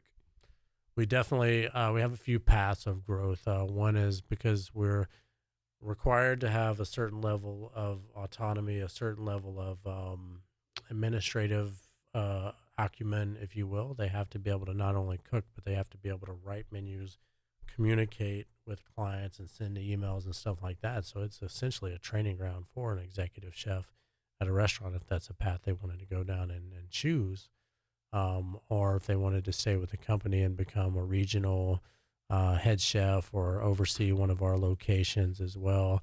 We have a lot of our chefs that are getting into more of the operations and the administrative functions as well, to help behind the scenes and in operations and in sales and in leadership and growing the team, and then go and start another city if that's something that they're And do you interested. like teach your chefs how to manage other chefs? Yeah. Yeah. I mean, there's definitely a good bit of one-on-one coaching with myself and our leader chefs in the areas and in satellite locations. Yeah. And so like how many chefs do you have right now? We have 13, 14 in Seattle, 3 in San Diego, 3 in Orange County, 1 in LA. Okay. So do all these chefs report directly to you, or is it like a chief operating chef guy somewhere, like chief of staff for chefs that they go to them first? How's that process? How's that thing I work? like that, chief of staff chef. Yeah. Like that. Yeah, we have a head chef in Seattle. We have a head chef in San Diego. Okay. Yeah. Okay. Yep. Nice. But I always make myself available to the yeah. chefs. Like I go, I try to schedule like a little a bite to eat or coffee with them every other month or something, just to stay connected. We were just down in SoCal visiting. So how often do you go to other sites? A couple times a year. Okay. Yeah. Yeah. Good vacation time, right? Right. So what's the next city you think about going to? Vegas. Vegas? We're gonna launch. So you don't think that's I would think that'd be an oversaturated place. No, not at all. No. It's not a saturated market at all. Okay. Like there's a need for us to be there. So how And did you figure out there's a need for you? marketing, Okay. looking at keyword searches, and that's all marketing. That Okay. yeah, yeah, All right.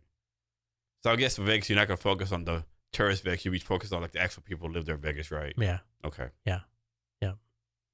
Executive C Yeah. suites, stuff like that. People that are running businesses there that don't have time, care about what they eat and that sort of thing, or our clients. Physicians, I think, would fall into that same demographic.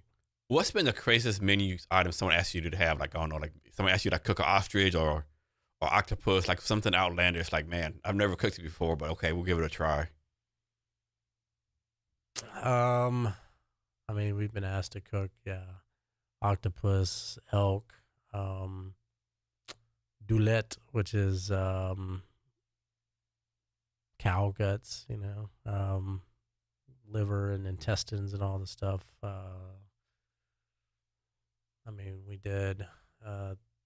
One of our chefs did our Valentine's Day dinner where they did all the stuff. They did like caviar and did like duck and foie gras and all the stuff there.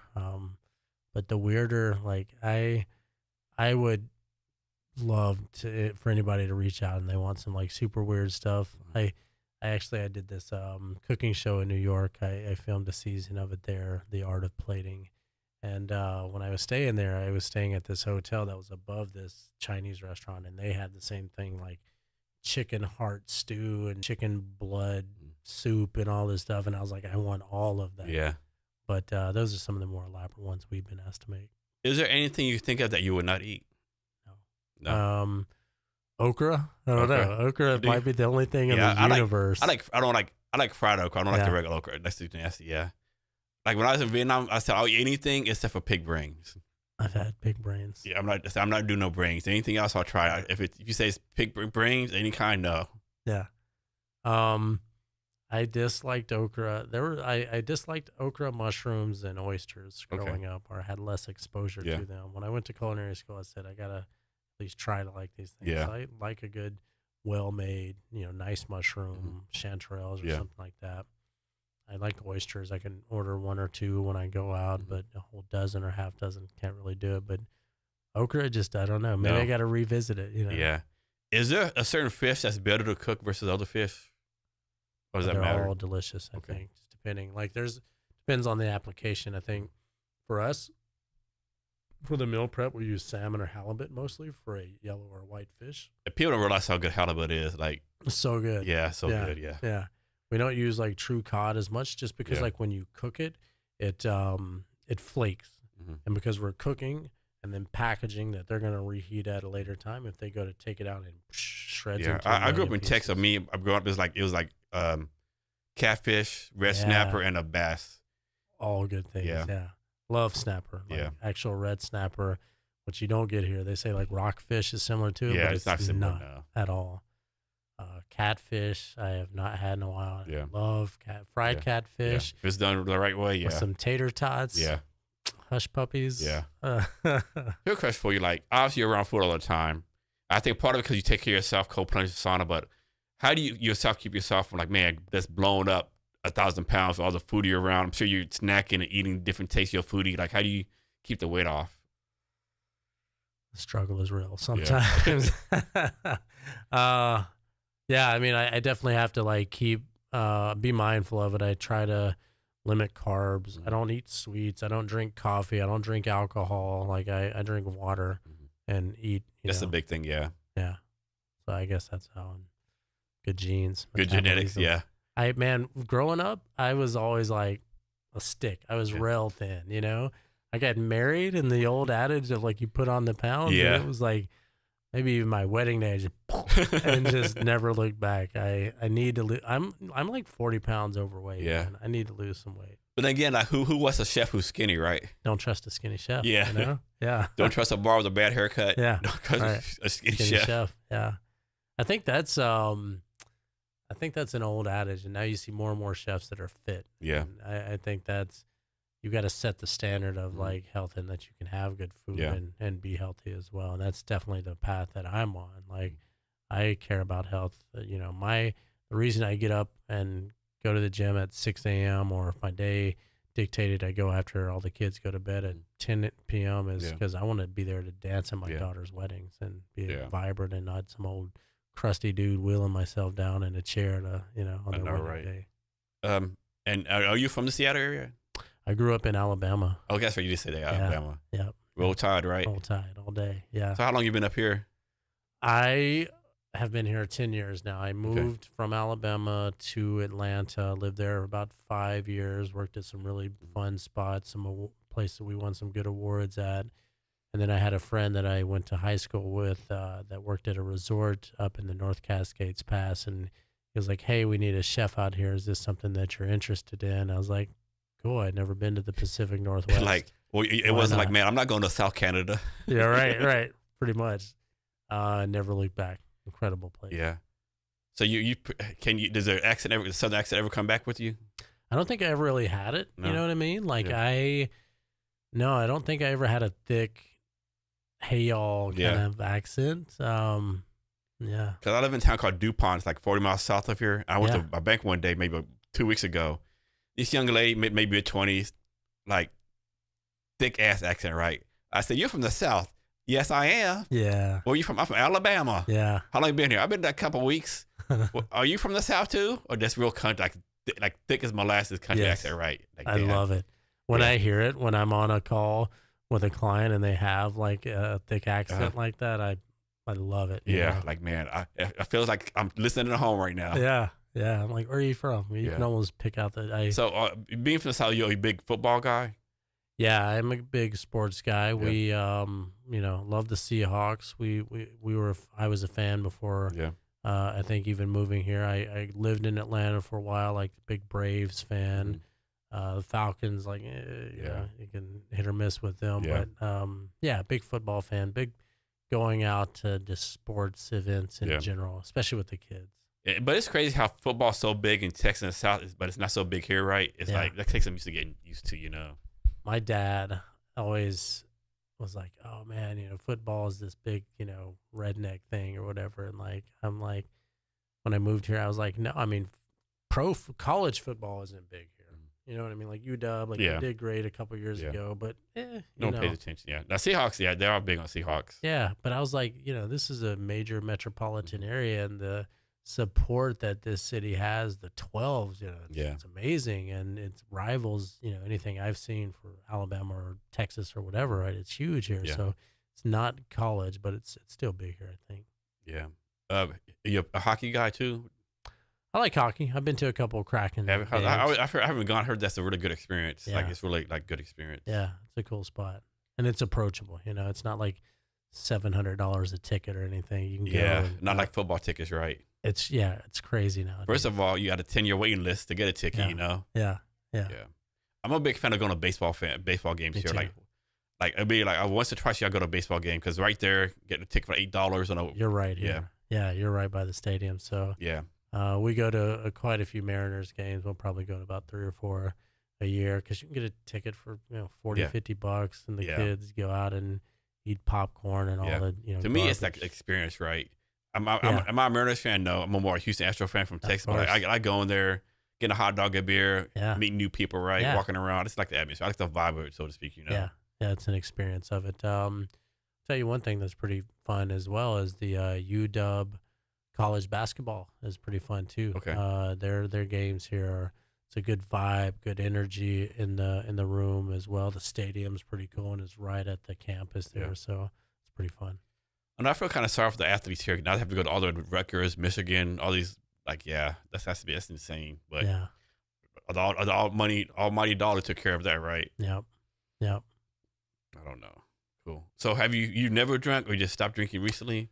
I quit drinking when my son was born. I wanted to do something the oldest one in my life, my middle child. So I have a 5-year-old girl, a 3-year-old boy, and a 1-year-old girl. And when my son was born, I wanted to do something positive for him, and that'll be. I wasn't like an alcoholic before then. I didn't drink all day every day, but I have a couple beers, a couple IPAs here and there. And I quit drinking 4 years ago in April when he was born in April. So one year, I think it was 2019, I did a whole year, no alcohol, no meat. I did like the vegan, Yeah. I was like so focused, I lost weight again, yeah. You feel so different. You know Yeah. what I mean? You can feel it in You your can feel it, body. yeah. I just saw it as something that was distracting to me. It's something that I didn't get value out of it. Yeah. And I felt like, there were so many times in my life where everything kind of would revolve around like, all right, if we're going to go to a game, let me stop by and get a beer first. Yeah. Or something. What's the term? Let me pregame. Or pregame. Yeah, let me pregame. Yeah. Now I'll pregame with some food. And like when we go out to, like we were just in San Diego with the team there eating out, and I'll go in and I'll get, like there's this place in San Diego, Oscar Seafood Tacos. Incredible. Like they have this like smoked whitefish taco, this octopus charred taco, and phenomenal. We went by there before we went out and had dinner. So I was like, I don't want to look like a big glutton eating all this stuff, and so that's my pregame. So everyone talks about doing the vegan diet, being a vegetarian. But I think lately a big thing is the carnivore diet, right? Mm-hmm. And people do it like Joe Rogan. Other people say the carnivore diet is the best thing ever. There's all these health benefits or like these stats, which who knows if the stats are true or not, whatever. But what's your take on the carnivore diet? Do you have any thoughts on that? I think diets are dependent on the area that they should be. Like, I have a naturopath I go and see a lot. I was watching this video, and it was this dentist that in the 1900s, 1919 or whatever, like early 1900s, went around to all these different cultures. So he was noticing all of the dental problems that American people were having.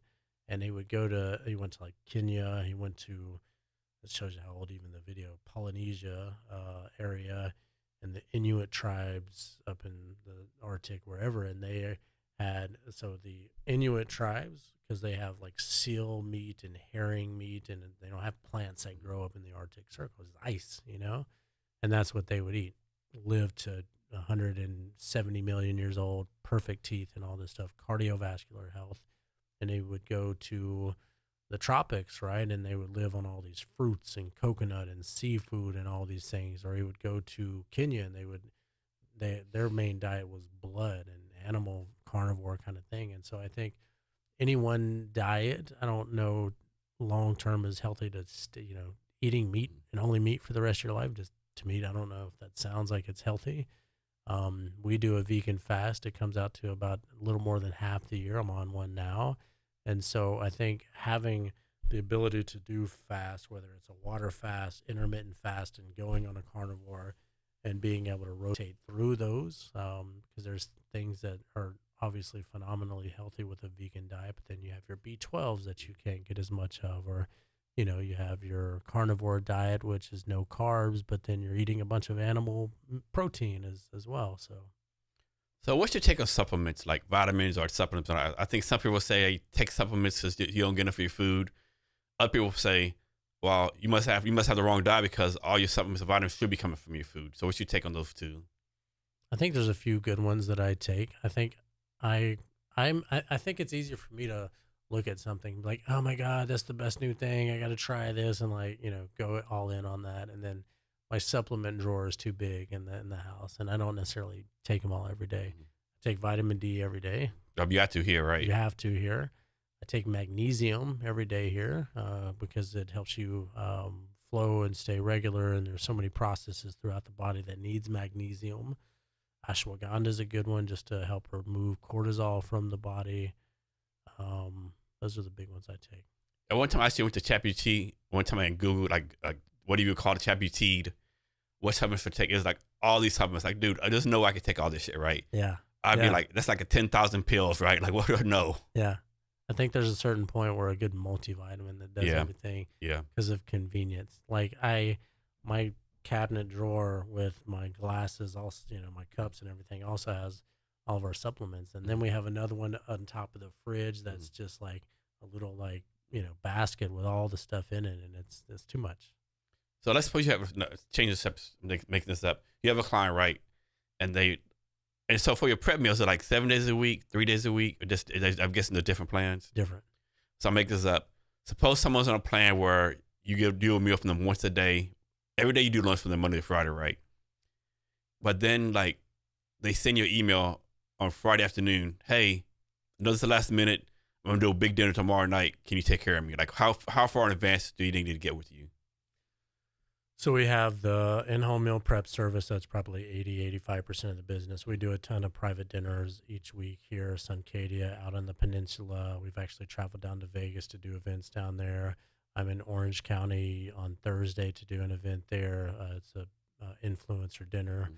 which is why I'm coming personally, just to hang out with some of the people from Charlotte's Web. And but last minute things we don't do. It's too Okay. disruptive. We book about 4 weeks in advance. Has this ever happened? Like, I'm making this up again. Like, you ever had a client like so big and so famous, they're like, we're gonna use you, but you have to sign an NDA. Oh yeah, Okay. all the time. Okay. Yeah, we have some Sounders players that we work with, some Seahawks players we've worked with, Mariners players that we've worked with. We've had some very high net worth individuals that we've worked with, and we're more than happy to sign a NDA. No big deal. So these high worth individuals, like, how do you like get on the radar, or how do you earn their trust They find us. to find you? Okay, They it's all find like us. word of mouth, so to speak. There's no marketing plan. There's always Website. Okay. Website. I mean, we have a page dedicated to professional athletes. Mhm. We're very choosy on working with athletes because they want the world to revolve around them Hmm. and have had it done so their whole life, and good for them. Yeah. We have a core focus that we focus on. If you can fit in that, great. We Okay. can rock your socks. But if it doesn't fit in that, maybe some solopreneur that's just starting, that's eager to take any job they can. Like, I'm not going to take on anything that's disruptive to my team, you know? So how do you deal with this? And you talked about this a little bit earlier, about like taking like customers being too needy. Suppose there's a family, right? And like the husband buys the service, he's good, but like maybe the wife's too needy, or maybe the kids like kind of like too kiddie, so to speak. Like, how do you train your chefs like to kind of manage all that noise around? I think if they have different needs, dietarily speaking, great. That's why we're here. If we need to make a different meal for mom, a different meal for dad, a different meal for kids, and it allows them to have access to healthy food on a regular basis, great. And it takes us longer, great. Doesn't matter.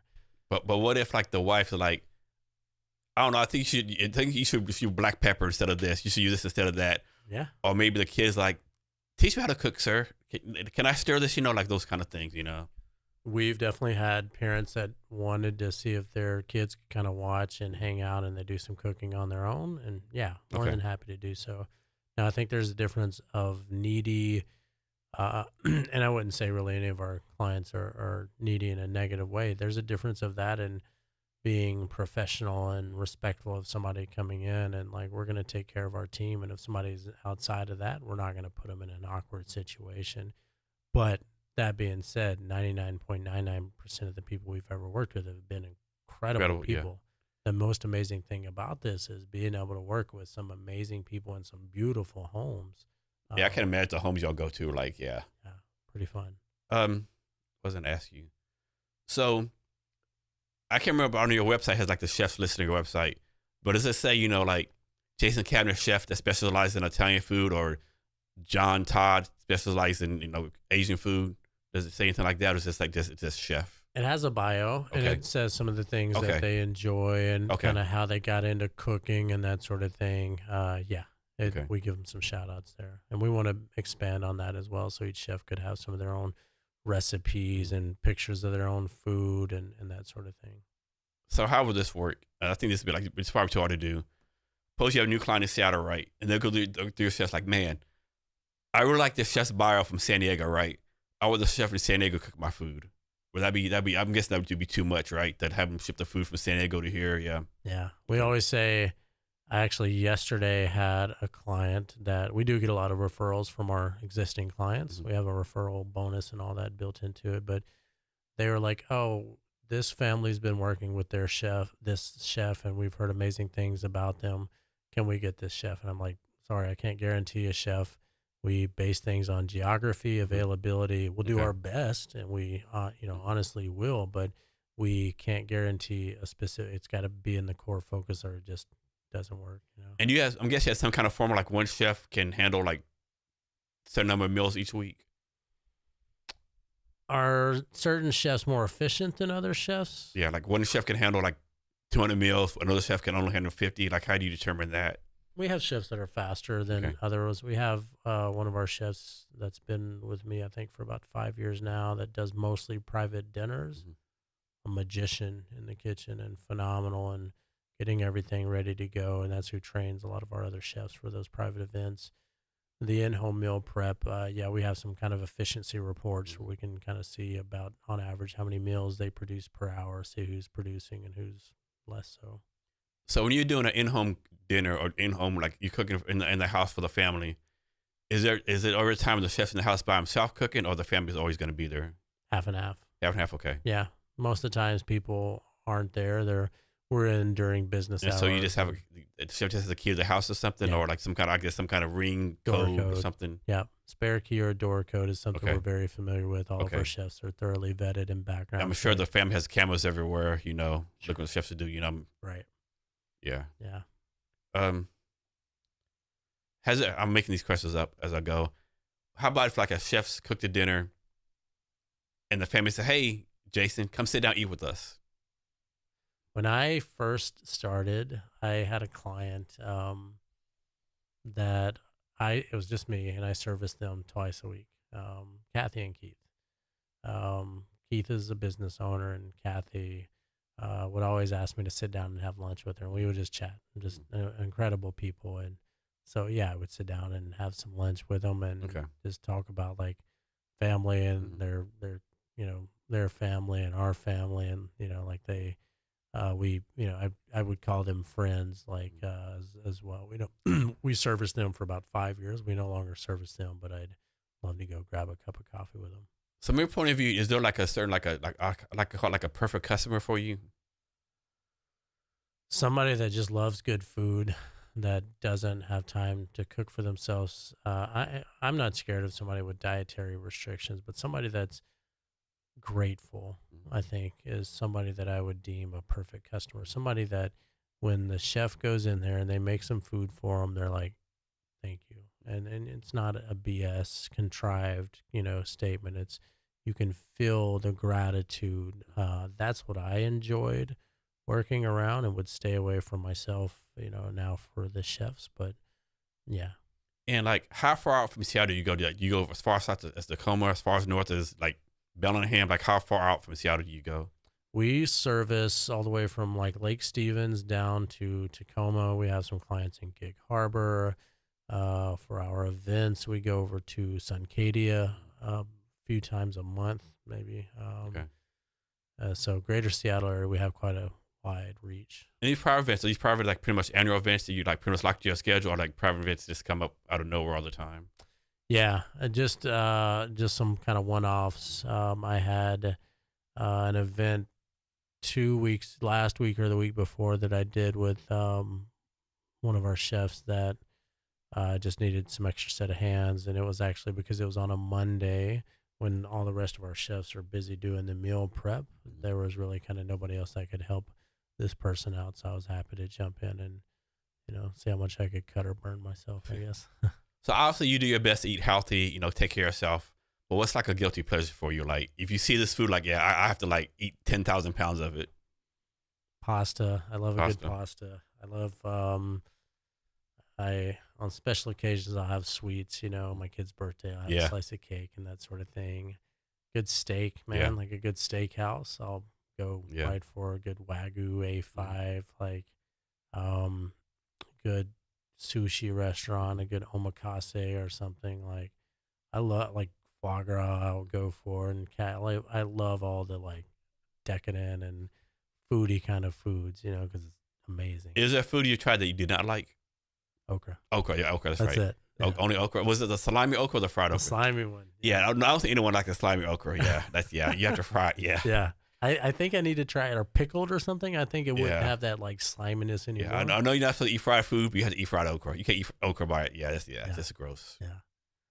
Yeah, those come to mind. I just had a recommendation. I was chatting with a couple that were using our services for their wedding, for the private event. They were talking about a restaurant in Ballard, I think, and I will go well out of my way to try a recommendation. Man, I haven't been in Ballard in so long. I was just there. I did the photo shoot there on Sunday because we rented a house for it. And it is Yeah, so I haven't busy. been in Ballard in a long time. I like Ballard. That's one thing I like about Fun. Seattle. I like all the neighborhood. Each neighborhood has its own distinct Yeah. vibe or flavor. You know, like Capitol Hill is very different from Yeah. Belltown, from Pioneer Square, from Soto. Yeah. Yeah, I haven't been in Ballard for a while though. There's a place, I don't know why it just came to mind. It's yeah, like a Reuben sandwich. Mhm. Okay, it's over near Denny Way and I-5 where it Okay. kind of meets. It's Yeah. I think called Market House Meats. It's Oh, I know exactly what you're the talking about. white Are building. you talking about the corn? Are you talking about the corned Corner. beef place? Yeah, it has corned beef and Yeah, like I know it's exactly. so it's been around since Yeah, I like know exactly what you're talking about, yeah. 1900. So good. The Yeah. sandwiches are like Yeah, mm, really big. Yeah. yeah, it's So one neighborhood I think is underrated is Georgetown. I think that's Georgetown fun. Yeah, is underrated. South Seattle Yeah. area, good fun Had a lot of good beer places. breweries. Yeah, A lot of good Mexican restaurants. Yeah, I think pizza Georgetown places underrated. over there. There's a place. We actually were in their commissary space for a while when we had a previous delivery model, Harried and Hungried. Like they make their own fermented hot sauce and make their own bread. They have like a sandwich shop and stuff like that. They're really good. Here's one for you. So the World Cup is coming here like 2026. World Cup, Yeah, it's yeah. coming. I think it's 2026. I think it's coming, right?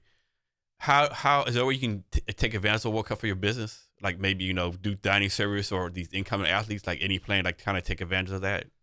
I'm sure we'll put together some marketing for that and have some. They have home delivered meals to your hotel room if you're an athlete, soccer Right. athlete, like we Yeah. get you like, yeah.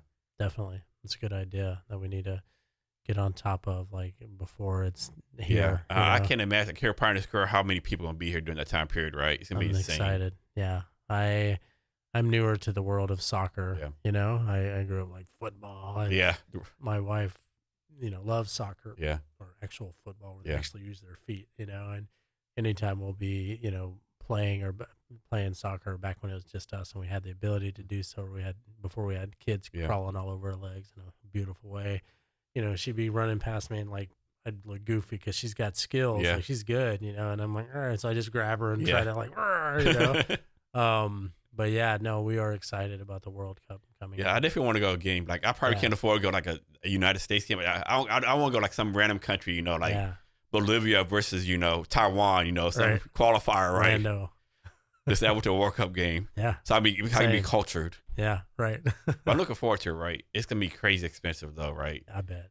Everyone's gonna be like, I make this up. You might be able to buy a beer for $10 now, be $100 then, Yeah, all day. Yeah. Seattle has a way to make their money off of stuff. Yeah. And Like I really don't drive here that much. I maybe drive once a week. I'm definitely not driving to the World Cup. do you live close by? No, I live down in DuPont. Oh, I that's right. Oh, yeah. usually catch the train every once in a while. I Oh. drive, Just Is because. it the Cascades? Yeah, The train? Yeah, either the Or Sounder, the yeah, Amtrak, the Sounders. Sounder, yeah. But I know like Parker would be craziness that right there, right? Yeah, take the train in. We have extended family in Portland, Mhm. and taking the Amtrak down there is the most relaxing Oh, yeah. thing, man. Yeah, It's definitely, so yeah. nice. You're just do-doom, do-doom, do-doom. So this is on Facebook earlier. I'm on this Facebook group about travel, and someone asked, "Has anyone ever done the Amtrak from Tacoma to Vancouver?" Like, damn, that's a great idea. To BC. Yeah, I want to do. So we're national park junkies. Like that's our thing. yeah. As we I'm, go I'm to. the same way. Yeah, I got a Okay. pass and everything. Have you seen or been to or heard of Banff National Park? It's No. up in Canada, No. Alberta. So what made me think of it is you can take the Canadian Rockies Mhm. from Vancouver. You can take it across the country, but to that is like legendary. So we've been to like, Zion and Bryce and Grand Canyon, Yellowstone, Yosemite, Sequoia, all the ones. But Banff National Park, it's about a 10-hour drive from here, is the most beautiful place I've ever been to on earth. It has Banff National Park, Jasper National Park, Canadian Glacier National Park, Yoho National Park, and it's all within each other. And it is Okay. Lake Louise and Moraine Lake it doesn't look real. Unreal. That's when I regret. Like I regret that I don't go to Mount Rainier as often as I should. Right. Yeah. I think I maybe go like maybe once or twice a year. Right. Like man, it's right there. But like Beautiful. yeah. But who has the time? Right. It's like you got to drive there and like We live in Maple Valley, so we're okay, kind of close. it's a in little our close. backyard. Yeah. We'll get up there, and it has some decent, easy hikes for the kids, or we got the little baby Yeah. backpack on or whatever. So it's fun. We Yeah. love it. One time I was there maybe a year ago with a friend of mine, right? And we're walking over some place. It was just like in order to cross the river, you had to cross this log, right? Like, man, I don't know about this log, man. Fuck that. And so we sat down and talked, right? And like 10 minutes later, a family, like 4 infant kids, like 2 or 3 years old, just ran across like it was nothing, right? Wow. Like, man, we must be punks. Like, we have to cross now. Yeah. We just seen these 2-year-old kids run over like it was nothing. So you weren't even ready to do it. You were No, like, I don't know I'm scared about of shit. this. Like, it's kind of high. The And log's then the kind of 2-year-old skinny. just went, Just ran across it like it wasn't nothing. yeah. Then you Yeah. got to go. Yeah, I got it. We got to go now, right? You got punked by Oh yeah, our manlyhood is on the Right. thing right now. Right. We got to go. Yeah, it's a good time. Yeah, nature's always good, though, right? Yeah. Get out of here. Washington is beautiful, man. You could spend, I think, a whole lifetime Yeah, here exploring it. Like, and we've tried to get all the corners, like Franklin Falls, all the places, like, and then you have the northernmost desert climate in the U.S., right? In eastern Washington, you have North Cascades Pass Yeah. with glacial lakes. you have like and, the most northern west part of the United States, Flattery Park, I think it's called. Yeah. Very northwest. I've been there before. Big fan of oh that. yeah, like Nia Bay Yeah, and that's in stuff Nia Bay, like yeah. that. Yeah. Gorgeous up there. Yeah. Then you have a desert in the same state as a rainforest. Yeah, in the that's same insane, state. right? It's just crazy. The rugged coastline, the Puget Sound with all the orca whales and the bald. I was like driving home Sunday, I think it was, or maybe even yesterday, and I was coming over the I-5 bridge coming into Seattle, and there's a bald eagle just flying Yeah. right over it, and I was like, how lucky are we? You I know, right? Yeah. So I live in DuPont. We actually have a family of 4 bald eagles. Yeah. So it was like the mother and father eagle for the longest time. Like a year ago, they had like, Wow. oh wow, there's 2 more eagles. Where'd they come from? Right. They had like, yeah, so now it's 4. Yeah. Yeah. It's They were pretty busy. cool. Yeah, it's pretty cool. Yeah. If you're a nature person, it's definitely a place to be, right? Yeah. And it's like such a great springboard to these other areas. Like you can get to Yellowstone Yeah. quickly, a couple hour flight and cheap, and Yosemite, or have you done Utah? No. Utah is maybe the most beautiful state, maybe other than Washington, Yeah. in the U.S. So you have Bryce National Park, Arches, Zion, Canyonlands, Capitol Reef National Park. Unreal. So if you're like Utah, I think you'll like Big Bend National Park in South Texas. It's Okay. kind of the same thing, like kind of desert, kind of nature, Yeah. like the rivers. I Yeah. think you like Big Bend National Park. The thing about Big Bend is like really no like light pollution, Oh, okay. so you can see like Milky Way. Yeah. Like when like most national parks, okay, but you really can see it really good down there. Yeah. Yeah. I think they have like a McDonald's observatory you can go to at nighttime, look at the stars and stuff. Okay. Yeah. Okay. Yeah. We were just in Hawaii a couple of weeks ago, 3 weeks ago, to go see the planetary alignment. Did you hear about that? Like all 7 planets were in Man, the I wish I'm a sky. big space guy, so Yeah. I didn't hear about that. No. Yeah. They're actually still in alignment now. The February 28th was actually even better than January 25th, which is when we were in Hawaii. But you can see, Mercury, Venus, Neptune, man. Saturn, all of them right there. And most of them with the naked eye. Yeah. You can still see most of them. They're not quite compact, together. But we were like, okay, what's the worst place to try to see the stars? Pacific Northwest in the wintertime. Yeah. Where's the best place? The Big Island Yeah. and the observatory, the Keck Observatory at the top of Mauna Kea up there. We got over there. I did some scuba diving with the manta rays. So these big manta rays, they come in and they turn on these lights, and the phytoplankton is attracted to that, and that's the food of the manta rays. So anyways, I did some diving there. We were going to go up to the top of Haleakala, which is the active volcano there. But you can't go up into the mountains after you've dove because of the bends and the nitrogen releasing from your body. And so we didn't go that night, and there was like big 80-foot lava fountains, and Yeah. then it shut off the next day that we Man. went up there. But that was a cool trip. Nice. Is there anything on your bucket list you haven't done yet? They're gonna be doing pretty soon. Man, I've been fortunate. I've done a lot of things. I mean, the first time I was in a plane, I jumped out. That's still on my bucket list. I okay. still want to do that. Well, you're not far from Toledo. Yeah. Skydive Toledo is a place around here that you can do Okay. it. I mean, I used to go like cliff jumping out into the water. I had a motorcycle. I, scuba dive often. I used to go caving a lot. There's a company that comes around that brings like Lamborghinis and Ferraris and Porsches. Extreme experience that I've done. I parasailing, hang gliding, I've done parasailing, hang gliding. yeah, Yeah. Cougar Mountain. I did it in Thailand. Okay, wow. Yeah. Diving the Great Barrier Reef, diving in like the Philippines and some other Southeast Asian areas would be great. Um, I don't know. I think if you find a fun extreme sport, I'm gonna try You'll it. do it. I'm Cool. gonna do it. I'm gonna go for it. So, Dave, is there anything else to ask you that I haven't asked you yet, or anything else you want to talk about? No, I think you've been thorough. I mean, we talked about, you gave me some space to talk about kind of what we're planning on and, the book that I'm going to be putting out, the social media campaign that we're rolling out as well. No. Can you talk some more about this influencer event you're going to? We're working with some content creators that are out of Alberta and, our delivery model, we have a commitment to sustainable ingredients, and so therefore it has a higher price point, and people are willing to pay that, and they're willing to pay it if they know why they're paying for it, and they know why because of marketing and content and story branding, and so really excited about what that can do for us, and just to continue to tell our story and be genuine. David, can you share ways for people to reach out to you, whether social media or email, or people can reach out to you? Down to Earth Cuisine, any handle, downtoearthcuisine.com is the website. Instagram, Down to Earth Cuisine, TikTok, Twitter. Those are the big ones. YouTube channel as well. Before we get out of here, can you give us any last minute wisdom or advice or anything you want to talk about?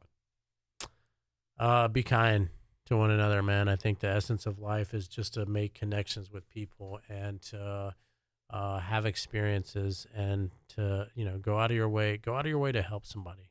Just do it randomly when nobody's looking.